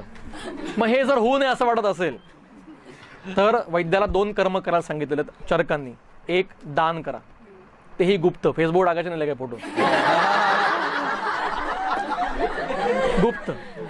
बायकोला कळलं नाही पाहिजे, घरी आईलाही कळलं पाहिजे, गुप्त दान करून टाकायचं. आणि दुसरं यज्ञ सांगितलेलं आहे. आणि अजून एक शास्त्रीय आहे ते म्हणजे आचारस आहे. त्यातलं जेवढे फॉलो करता येईल तेवढे फॉलो करायचं. असो पुढे आरोचक. आरोचक 2 प्रकार आहे. शारीरिक आरोचक आहे, म्हणजे भूक लागली नाही, खावंच वाटत नाही, रुची नाही. दुसरं आरोचक मानसिक आहे, काहीच करावंच वाटत नाही. टीव्ही बघायला बसले चॅनल बदलत बसले, कुठल्या चॅनलवर स्थिर होत नाहीत, हे बघा वाटत, ते कोणाशी बोला वाटत नाही, लहान मुलांचे आवाज नको वाटतात. रसक्षयाची सगळी लक्षणं आहेत, ही सगळी मानसिक आरोचक आहे. कुठेच नाही इंटरेस्ट नाही कशात निर्माण होत. असे सुद्धा लोक आहेत बघा जगामध्ये, ते दोष विकृत झाले आहेत. ते मानसिक चिकित्सा नाही, वेडे नाहीत, ते त्यांना शोधन करायला लागतं, एक वमन द्यावं लागतं त्यांना सद्यो. पुढे अविपाक. अविपाक आणि आरोचक सगळ्या वेळा तुम्ही बघा, आम्ही काय करायचो पेपर लिहिताना, निदानाचा पेपर, काय चिकित्सा पेपर, कुठलाही व्याधी हो, दौर्बल्य, अरोचक, अविपाक, लक्षणं लिहून, ही सगळ्यात अवघड आहे बरी करा. एक वेळ कॅन्सर बरा होईल, अविपाक बरा होत नाही, फार अवघड आहे. ते ग्रहणीचं लक्षण आहे. पुढे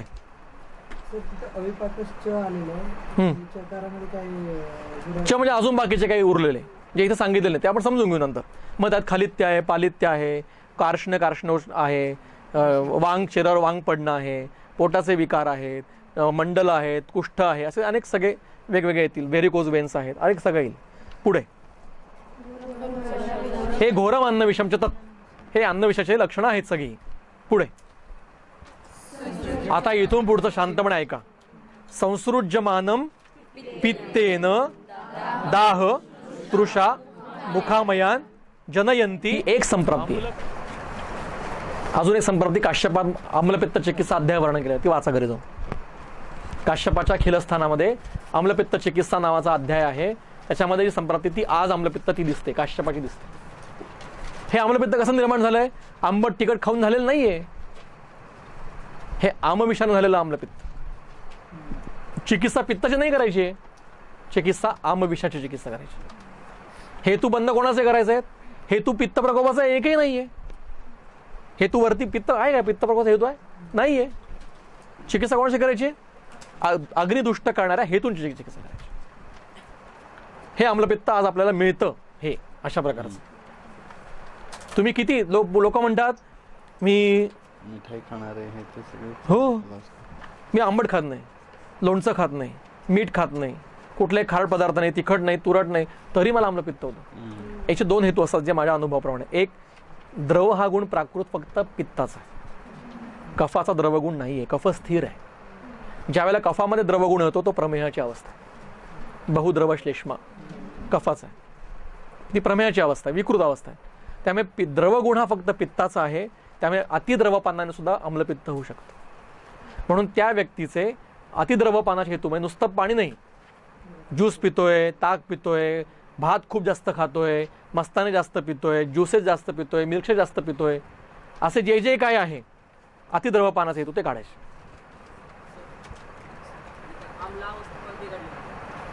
तिन्ही बिघडलेले आहेत. संप्राप्ती आमविषाची आहे.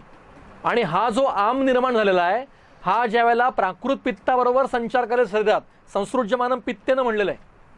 संसृज्यमान म्हणजे एकत्र येऊन फिरणे. म्हणजे आम पित्ताच्या बरोबर एकत्र आल्याने सामपित्त झालेला आहे आणि तो शरीरात संचार करतोय. आम्लपित्त होईल, जिथे दाह निर्माण करेल, तृष्णा निर्माण करेल, मुखरोग निर्माण करेल, वारंवार तोंडील. चिकित्सा लेप लावून ग्लिसरीन लावून होणार नाहीये. तुम्हाला आमविष दुरुस्त केलं पाहिजे. मुखपाक हा 100% आजचा अजीर्णाचा लक्षण आहे. ज्याला मुखपाक आहे तर समजून घ्या ग्रहणी आहे. 100%, 100,000%. उषा जलपान जे काय आहे हे अतिशय थोतांड आहे.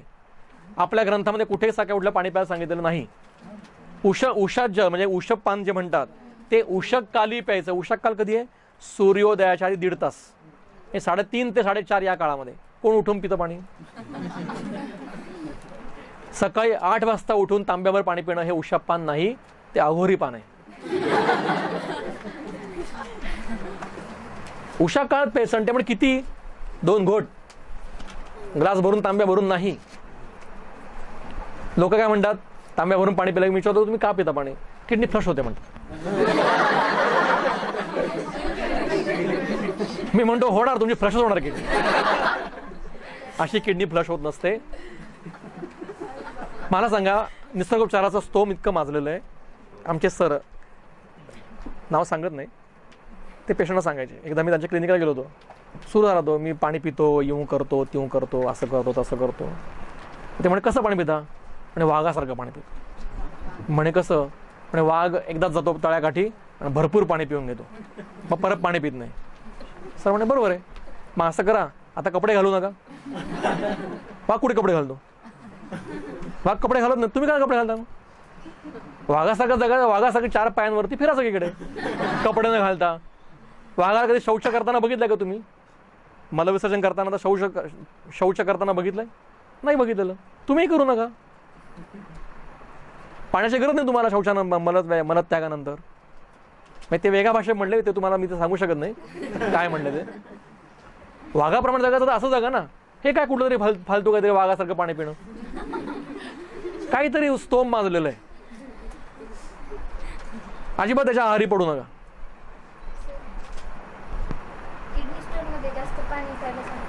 ते स्टोन असेल तर तो पण कुठे? युरेटरमध्ये आलाय, तो बाहेर पडण्यासाठी. आणि तो तेवढ्या वेळास पुरता, आयुष्यभर नाही पाणी पित बसायचे.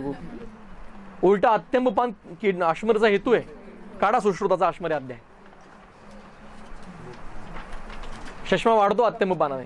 आणि अजून एक गैरसमज लोकांचा असतो की असं पाणी पिलं की असं भरकन पसरतं शरीरात. असं होत नाही.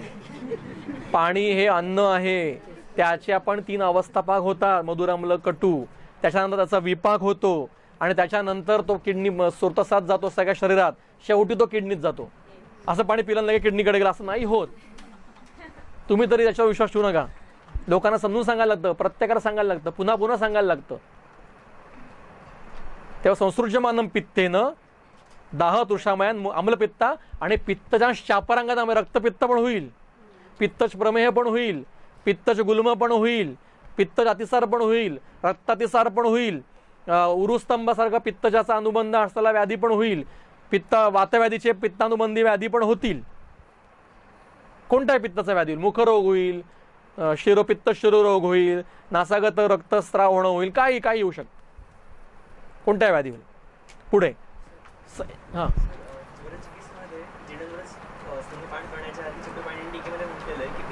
स्वद्रव आणि निद्रव हे 2 प्रकार पडतात. बरोबर. तर मग समजा आम्लपित्त तुम्ही जे म्हटलात की द्रव आणि पित्त वाढलेलं आणि आम्लपित्त उत्पन्न होतं, तर तिथं स्वद्रव पित्त ते तरुण ज्वरात म्हणतात आणि वृक्षपित्त म्हणजे निद्रव पित्त हे जीर्ण ज्वरात. मग आपण स्नेहपान म्हणजे स्नेहत्व गुण आणून देण्यासाठी करणार आहोत. तर मग सध्या आम्लपित्तामध्ये तरुण ज्वरातली स्वद्रव पित्ताची चिकित्सा. आता हा जो विषय आहे चक्रपाणीचा तो असा आहे की ज्या वेळेला ज्वर जीर्ण होतो, 21 दिवसापर्यंत जातो, तेव्हा तो शरीराला सगळा स्नेहांश शोषून घेतो, पित्ताचा द्रवांश शोषून घेतो, म्हणून तो वृक्षपित्त होतो. शरीरात ऑलरेडी असं वृक्षपित्त स्निग्धपित्त असं नाहीये, तो त्या अवस्थेत वृक्षपित्त होतंय. पित्तश्वरीमध्ये काय होतंय, त्यातला शोषला जातो, द्रवांश शोषला जातोय आणि तो वृक्ष होतोय खडा. चिकित्सा काय करायची, स्नेहपान करायचं. आमचे तपन कुमारजी आहेत ना वैद्य अहमदाबादचे, माझे अनेक गुरूंपैकी एक गुरु, कॅन्सरचे 32,000 कॅन्सरचे पेशंट बघितले, डाटा आहे त्यांच्याकडे 32,000 फाईलीच आहेत. ते घेऊनच बसतात, हे बघा अजून काय पाहिजे सांगा. तर ते त्यांचा फॉर्म्युला ते काय करतात चिकित्सा सांगतो. ज्याला किडनी विशेषतः बाईल स्टोन आहे, सकाळी 6, सकाळी 8, सकाळी 10 क्रमशः 2 सफरचंदाचा ज्यूस, सकाळी 2 सफरचंदांचा ज्यूस सकाळी 6ला, सकाळी 8ला परत 2 सफरचंद, सकाळी 10ला 2 सफरचंद ज्यूस पाजायचं आणि 12 वाजता ऑलिव्ह ऑइल प्यायल्याचं 8 चमचे. त्या दिवशी जेवायचं नाही आणि रात्री फक्त मुगाची खिचडी खायची. किती मोठा स्टोन असो बरा होतो पेशंट, मी अनुभव घेतलेले. काही बाकीचे उद्योग करायला लागत नाहीत. आता सफरचंदाचे गुण काढा, ऑलिव्ह ऑइलचे गुण काढा, सर्जरी करायला लागत नाही. Without medicine. हो फक्त आहे. हो करून बघा सर, जबरदस्त आहे. गॉल स्टोन विशेषतः गॉल स्टोन हे लपवायचं काय, जे आहे ते सांगायचं, तुम्ही करून बघा.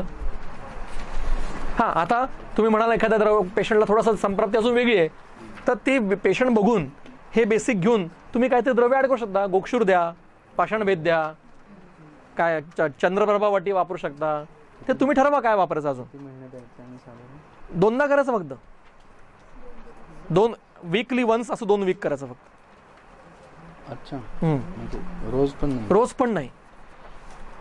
आणि त्याच्याजवळ तुम्ही हे पेशंटला एवढं सांगितलं तर पेशंट ऐकणार नाही तुमचं काही, तुम्हाला काहीतरी औषध द्यायला लागणार, प्लासेबो सारखं काहीतरी द्यायला. मग द्या तुम्ही प्लासेबोपेक्षा मग गोक्षूर द्या, अजून थोडं धक्का मारेल तो जोरात जाऊन तिथे, ठीक आहे ना. पाषाणभेद द्या, तुमचं कंटकारी द्या, अनेक द्रव्य आहेत. तेव्हा आता पुढे संसृज्यमानम कफेन, बरोबर नाही झालं, पित्तेनं पुढे हां वातसंसृष्टम, हे कफायचं आहे ते यक्ष्मा पिनस मेहादीन करोती कफसंग. हाच आम कफसंगत झाला तर सगळे कफाचे विकार निर्माण करेल. वारंवार प्रतीक्षा आहे, म्हणजे वर्षात 2दा सर्दी होते, एक सर्दी 6 महिने टिकते. कळलं माझा अर्थ, वर्षात 2दा सर्दी होते, एक सर्दी 6 महिने टिकते. म्हणजे काय, दिवस रात्र रुमाल सारखं चालूच, सारखं सर्दी आहे नाकात, म्हणजे गंगा यमुना नाकातच उभे असंच त्याला गाणं म्हणायचं. सतत सर्दी असते, कुठलाही ऋतू असो, कारण ग्रहणी. नुसतं तुम्ही शीतोपलाद होऊन होणार नाही बरं, ते तुम्हाला अग्नीची चिकित्सा करायला अशा पेशंटमध्ये जीर्ण झालेलं आहे. आता ते लक्षात घ्या, ग्रहणीची संप्राप्ती फक्त आतड्याला सूज येणं एवढंच नाहीये. किती लक्षणं बघा, स्वतः ग्रहणी अध्याय आहे ते. पुढे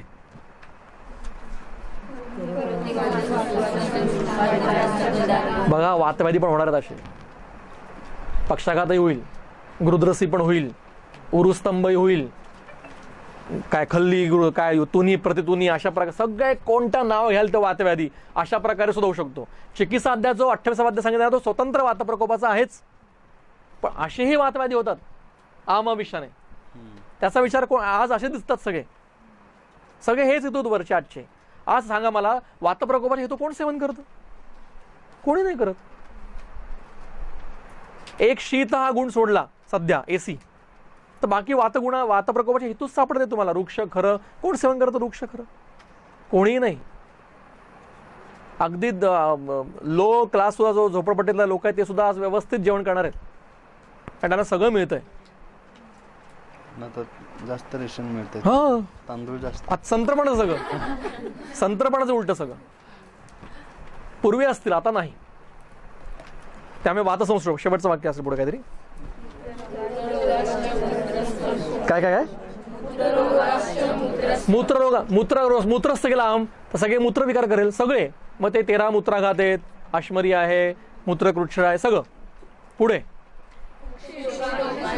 कुक्षित गेलं शकृताचे विकार करेल. शकृताचे कितीतरी विकार आहेत. आता तुम्ही एक विचार करा आणि 5-6 दिवस तुम्ही याच्यावर चर्चा करा. नंतर अवष्टंब म्हणजे कार्य काय पुरुषाचं? शांत विचार करा. मी आता सांगत नाही. पुरुषाचं कार्य अवष्टंब म्हणजे कसं करतं? धारण करून ठेवणं म्हणजे पुरुषाचा काय संबंध?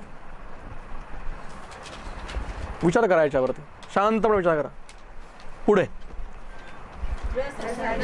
आता हाच आम स्थूलानंतर सूक्ष्म धातूंपर्यंत क्रमाक्रमाने गेला तर तत् धातू प्रदोषाचे जे व्याधी जे 28व्या अध्यायात सांगितलेले आहेत, रसप्रदोषश, रक्तप्रदोषश, मांसप्रदोषश, ते या आमानेही होतील. समोर सूत्र तुमच्या. अजून काय पाहिजे तुम्हाला? अजून काय संदर्भ पाहिजे? आता मला तो एक चरक द्या, एक मिनिट. आहे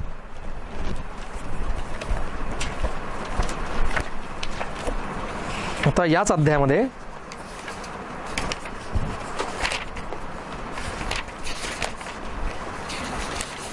सूत्र काढा 205.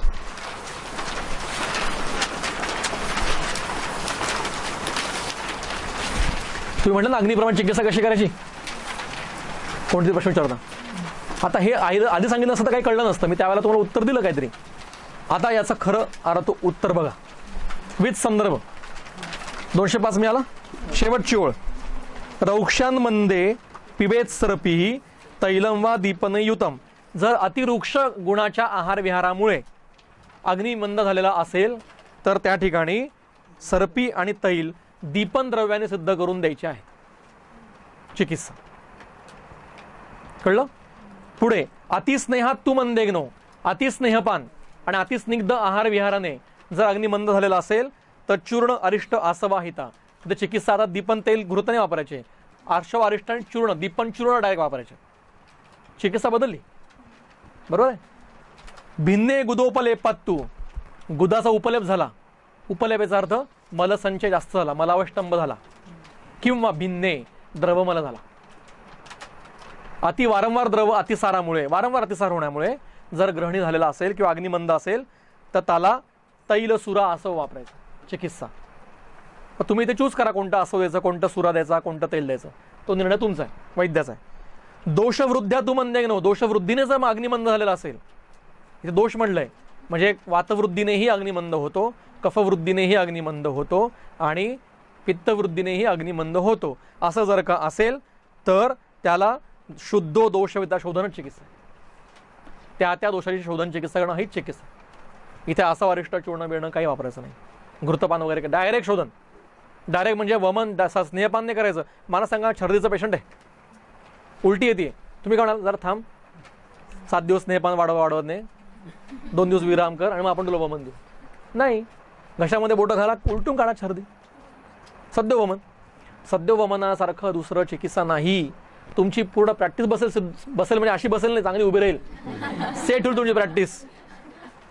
शुद्धवमन सद्यवमन तुम्ही करायला. माझा एक मित्र आहे, नाव घेऊन सांगतो, समीर परांजपे. तो तुम्हाला माहिती असेल, इकडे कोकणात प्रॅक्टिस करतो. तो जाता येता वमन देतो, जाता येता वमन देतो, आल्या गेलेला वमन देतो. सद्य एक काढा प्या, दूध प्या, उसाचा रस भरून असतो, प्या, घशा बोटं घाला आणि घरीच दवाखाना असा घरीच त्याचा खेळात असा, हे प्या, घटाघट प्या, 2 मिनटं बसा, वाटलं एखादी पुढे देतो, ते समोर जाऊन ओकारी काढून या, झालं बघ. ऐसे इंड्यूस करने से बात की जो प्राकृत गति वो पूरी प्रतिलोम नहीं होगी. बिल्कुल नहीं होती. अब मैं थोड़ा सा और बताता हूं. ज्या वेळेला आम धातुगत अवस्थेत आहे, दोष धातुगत अवस्थेत आहे, तेव्हा सद्योपमन द्यायचं नाही, शोधून द्यायचं नाही.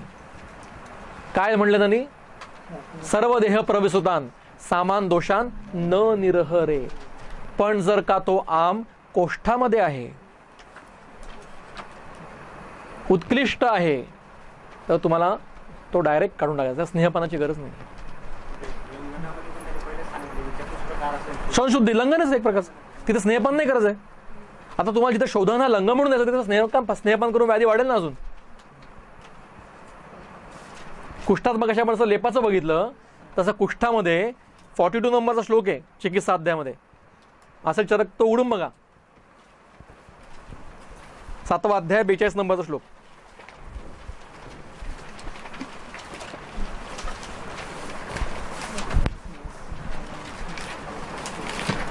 स्नेहस्य पानम इष्टम, बरोबर आहे. कुष्ठामध्ये अनेक स्नेह कल्पना दिलेल्या आहेत, अनेक प्रकारचे स्नेह, मोठे मोठे स्नेह आहेत, महातिक्तक, तिक्तक वगैरे वगैरे वगैरे, कल्याणक बिल्याणक. कधी द्यायचे आहेत? स्नेहस्य पानम इष्टम शुद्धे कोष्ठे प्रवाहिते रक्त. आधी शोधन करून घ्या, मग आधी शोधन मग स्नेहन, क्रम असा आहे. रक्तमोक्षण, शोधन आणि मग स्नेहन, डायरेक्ट स्नेहन नाही. आणि याची टीका आहे चक्रपाणीची, ते वाक्य असं तुमच्या जसे बसलाय त्याच्या समोर लावून ठेवा. ते वाक्य चक्रपाणीचं असं आहे, अशुद्ध कोष्ठस्य स्नेहपानम व्याधिवर्धनम भवति. आमसंपृक्त कोष्ठ आहे, अशुद्ध कोष्ठ आहे, त्याच्यात तुम्ही जर का स्नेहपान दिलं तर व्याधी वाढतो. सध्या काय होतं, आपण आला पेशंट सुरू करतो स्नेहपान 25-30 करत, आणि मग पेशंट म्हणतो माझं जरा ते स्राव वाढलेत, शूल वाढलाय, आपण काय म्हणतो, अरे ते व्याधी बाहेर पडतोय, चिंता करू नका. व्याधी नाही बाहेर पडत आहे, स्नेहपानाची अवस्था चुकलेली, चुकलंय स्नेहपानाच्या. तू रुक्षण करायला पाहिजे आधी, रुक्षणाशिवाय स्नेहपान करायचं नाही. आणि शोधन हे एक प्रकारचं रुक्षण आहे. मग तुम्ही द्रव्य देऊन रुक्षण करा किंवा शोधन करून रुक्षण करा, म्हणजे शोधन, स्नेहन, शोधन असा क्रम असला पाहिजे. तो क्रम दिलेला आहे चरक सूत्रस्थान 13व्या अध्यायामध्ये. तो नंतर कधीतरी, आत्ता सांगत नाही, किंवा माझं लेक्चर आहे युट्यूबवर ऐकून घ्या. तेव्हा दोषवृद्धीने अग्निमंद झाला तर शोधन करून घ्या. पुढे व्याधीयुक्तस्य मंदे, जर जुना व्याधी, खूप जुना व्याधी आहे, जीबीएस सारखा व्याधी आहे, क्षयासारखा व्याधी आहे, जीर्ण व्याधी आहे आणि अग्निमंद झालाय, तर काय करायचं?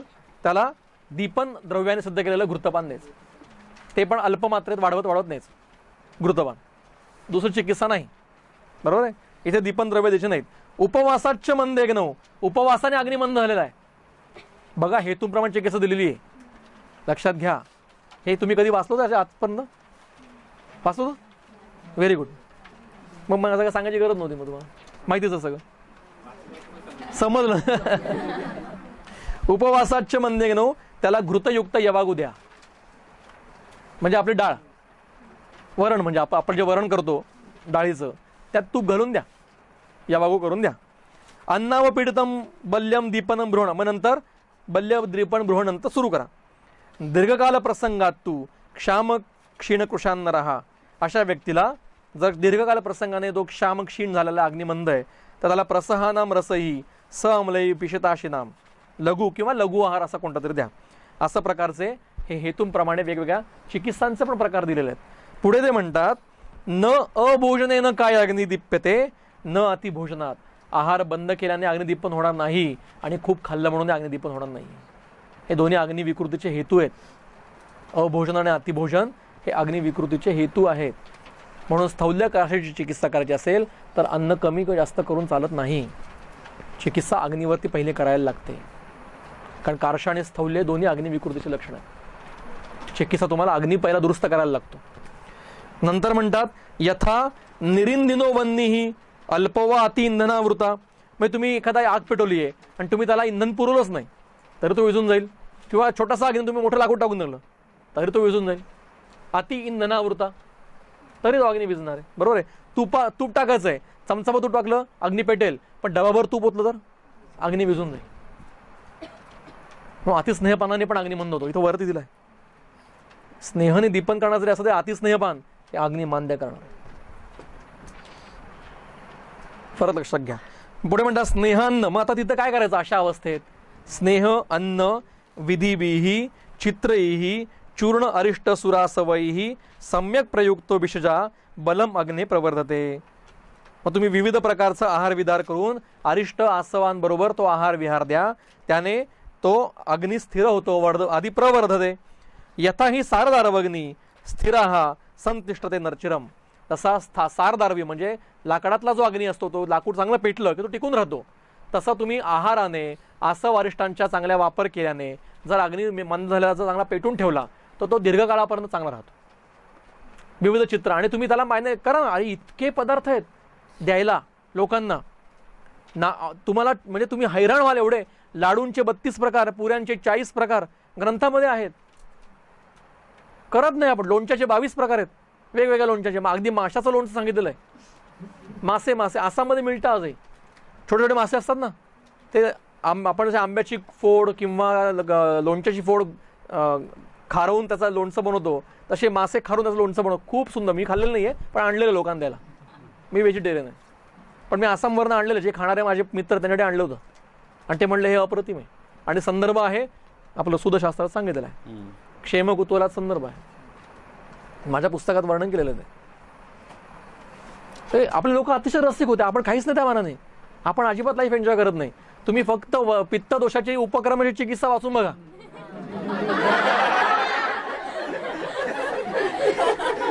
मग तुम्हाला कळेल की चरक किती रसिक होते.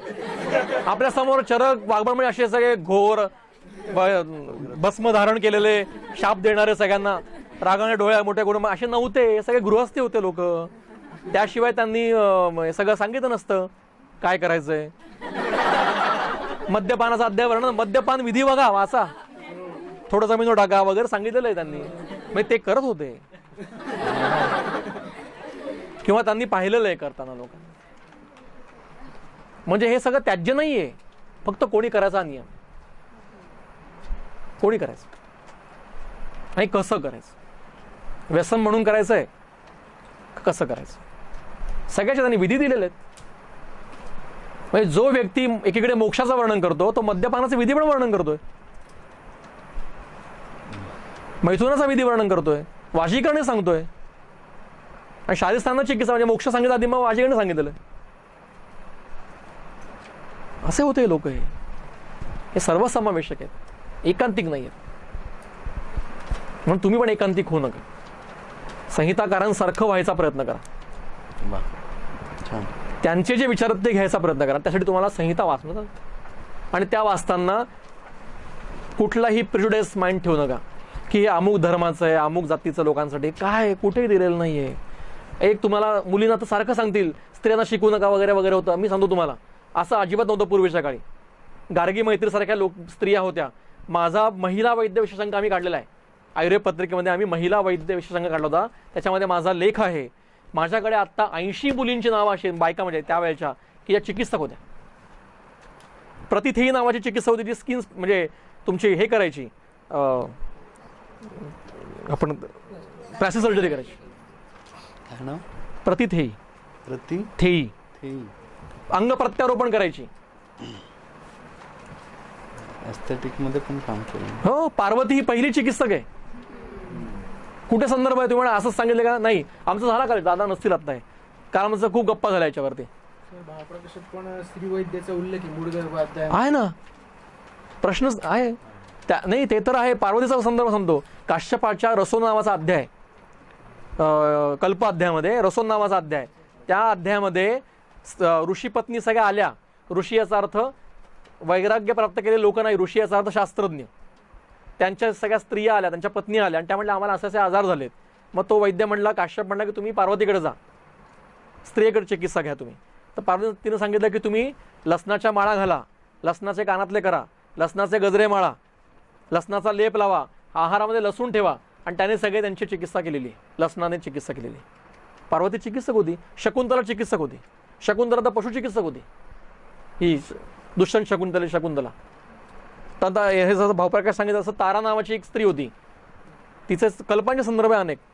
नंतर प्रताप लंकेश्वर हा कल्प पार्वतीने बनवलेला कल्प आहे, म्हणून मी प्रताप लंकेश्वर भरपूर वापरतो या तुमच्या PCOD सारख्या आजारामध्ये. दर वेळेला देताना मी पार्वती हा नमस्कार करून देऊ कल्प देतो.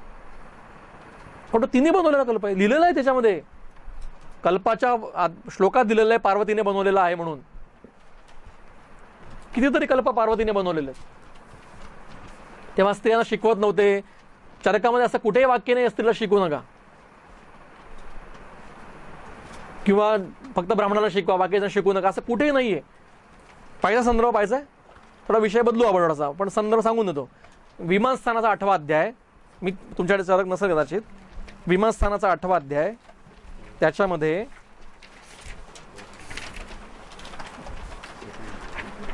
सर्व विद्यार्थी येऊन असतील. हे बा 8वा अध्याय पहिला श्लोक 3 नंबरचा श्लोक, याच्यामध्ये शिष्याचे गुण सांगितलेले आहेत आणि त्याच्या खाली टीका दिलेली आहे चक्रपाणींनी.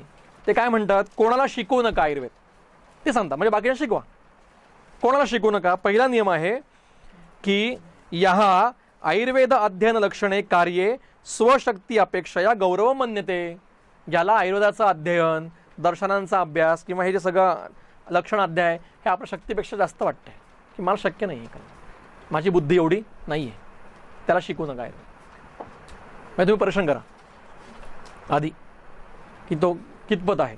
नंतर यहाच आयुर्वेद फलेन आरोग्यादीन अर्थीन भवते. जो स्वतः आजारी पडला की ॲलोपॅथिक औषध घेतो, त्याला आयुर्वेद शिकू नका, तो आयुर्वेदाला शिक्षणाला योग्य नाही, कोणी असो तो. पुढे यश्च अनुत्पादेय आयुर्वेद ज्ञाने देशे स्थितः. जिथे आयुर्वेदाचं अध्ययन होत नाही अशा क्षेत्रात तो राहतो, अशा माणसात तो राहतो, म्हणजे तो काय आहे, आयुर्वेदाबद्दल नास्तिक आहे. नास्तिकचा अर्थ देव मानणं असा नाहीये. वेदांना मानणारे ते आस्तिक, वेदांना न मानणारे ते नास्तिक. महावेदच आहे ना, जो आयुर्वेदाला मानतच नाही. तुमच्याकडे अशी गोष्ट असेल तेव्हा आजचा काळ खूप बदललेला आहे. सिद्धांत हे बेसिक तुम्हाला सांगतो मी. या सिद्धांतांना म्हणजे उदाहरणार्थ काल सर्पासारखा सिद्धांत आहे. ज्योतिषाचा विचार करू आपण, तर ज्याच्या पत्रिकेमध्ये पत्रिकेच्या मधल्या घरामध्ये मंगळ असतो त्याला मंगळाचा दोष आहे किंवा काल सर्पाचा, किंवा पत्रिकेच्या अशी आडवी ज्या देश असतात त्याच्या एका बाजूला सगळे ग्रह असतील तर तो काल सर्पाचा योग असतो. बरोबर आहे. असं जर का असेल तर त्याचं सगळं आयुष्य खडतर असतं असं म्हणतात. पण त्याच्यावरती उपाय काल सर्प नारायण नागबळी करून घ्या. ज्योतिषशास्त्रामध्ये प्रत्येक प्रॉब्लेमला उपाय दिलेले. तसं आयुर्वेदामध्ये सुद्धा प्रत्येक गोष्टीला उपाय आहेत. तुम्ही करा, कचून पैसे, म्हणजे मी जमदग्नीचं उदाहरण सांगतो की कमवा ना पैसे भरपूर कमवा, अगदी लोकांना दिसलं पाहिजे की आयुर्वेदिक वैद्य एवढा कमवू शकतो. पण तेवढं सरांची दानत किती ते पण बघा तुम्ही, जमदग्नी सरांची. आणि आध्यात्मिक किती उंची, किती पातळीवरची, ते कशातही अडकलेलं नाही. मी त्यांना एकदाच भेटलेलो आहे, फार तुमच्यासारखा त्यांचा घनिष्ठ सहवास मला नाही मिळाला, पण जे काय मी बघितलेलं आहे त्यांच्यासारखी उंची कोणाचीच नाही. सर देशमुख सर मोठं एवढं कॉलेज काढलेलं आहे पण कशातही अडकलेलं नाही. सगळं करायचं, आपल्या काय जंगलात संन्यास घेऊन जंगलात जाऊन बसायचं नाही, पण त्यातनं मार्ग काढून त्याचं आपल्याला त्रास होणार नाही याचा विचार करायचा.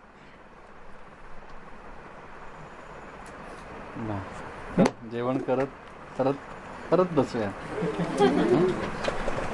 ग्रहणीचा आता आपण बघा, सकाळपासनं आपण अग्नीचा विचार केला, आपण ग्रहणी संप्रतीचा विचार केला, ग्रहणीचे हेतू बघितले, काही बेसिक सिद्धांत बघितले. बरोबर आहे. म्हणजे आजीर्णाशनासारख्या काही गोष्टी आहेत, जलपानाचे नियम आहेत, किंवा सातम्याचा विचार आहे, प्रकोपाचा विषय झाला, त्यानंतर तुमचं आशाप्रकर्ष गती झाली, असे एकातनं दुसरा विषय होत गेला पाहिजे. ग्रंथ असा वाचला, पहिला ग्रंथ सलग वाचा अथ ते इति, आणि नंतर असा चरवण करा, मधला एक विषय घ्यायचा, सगळे विषय काढून घ्यायचे.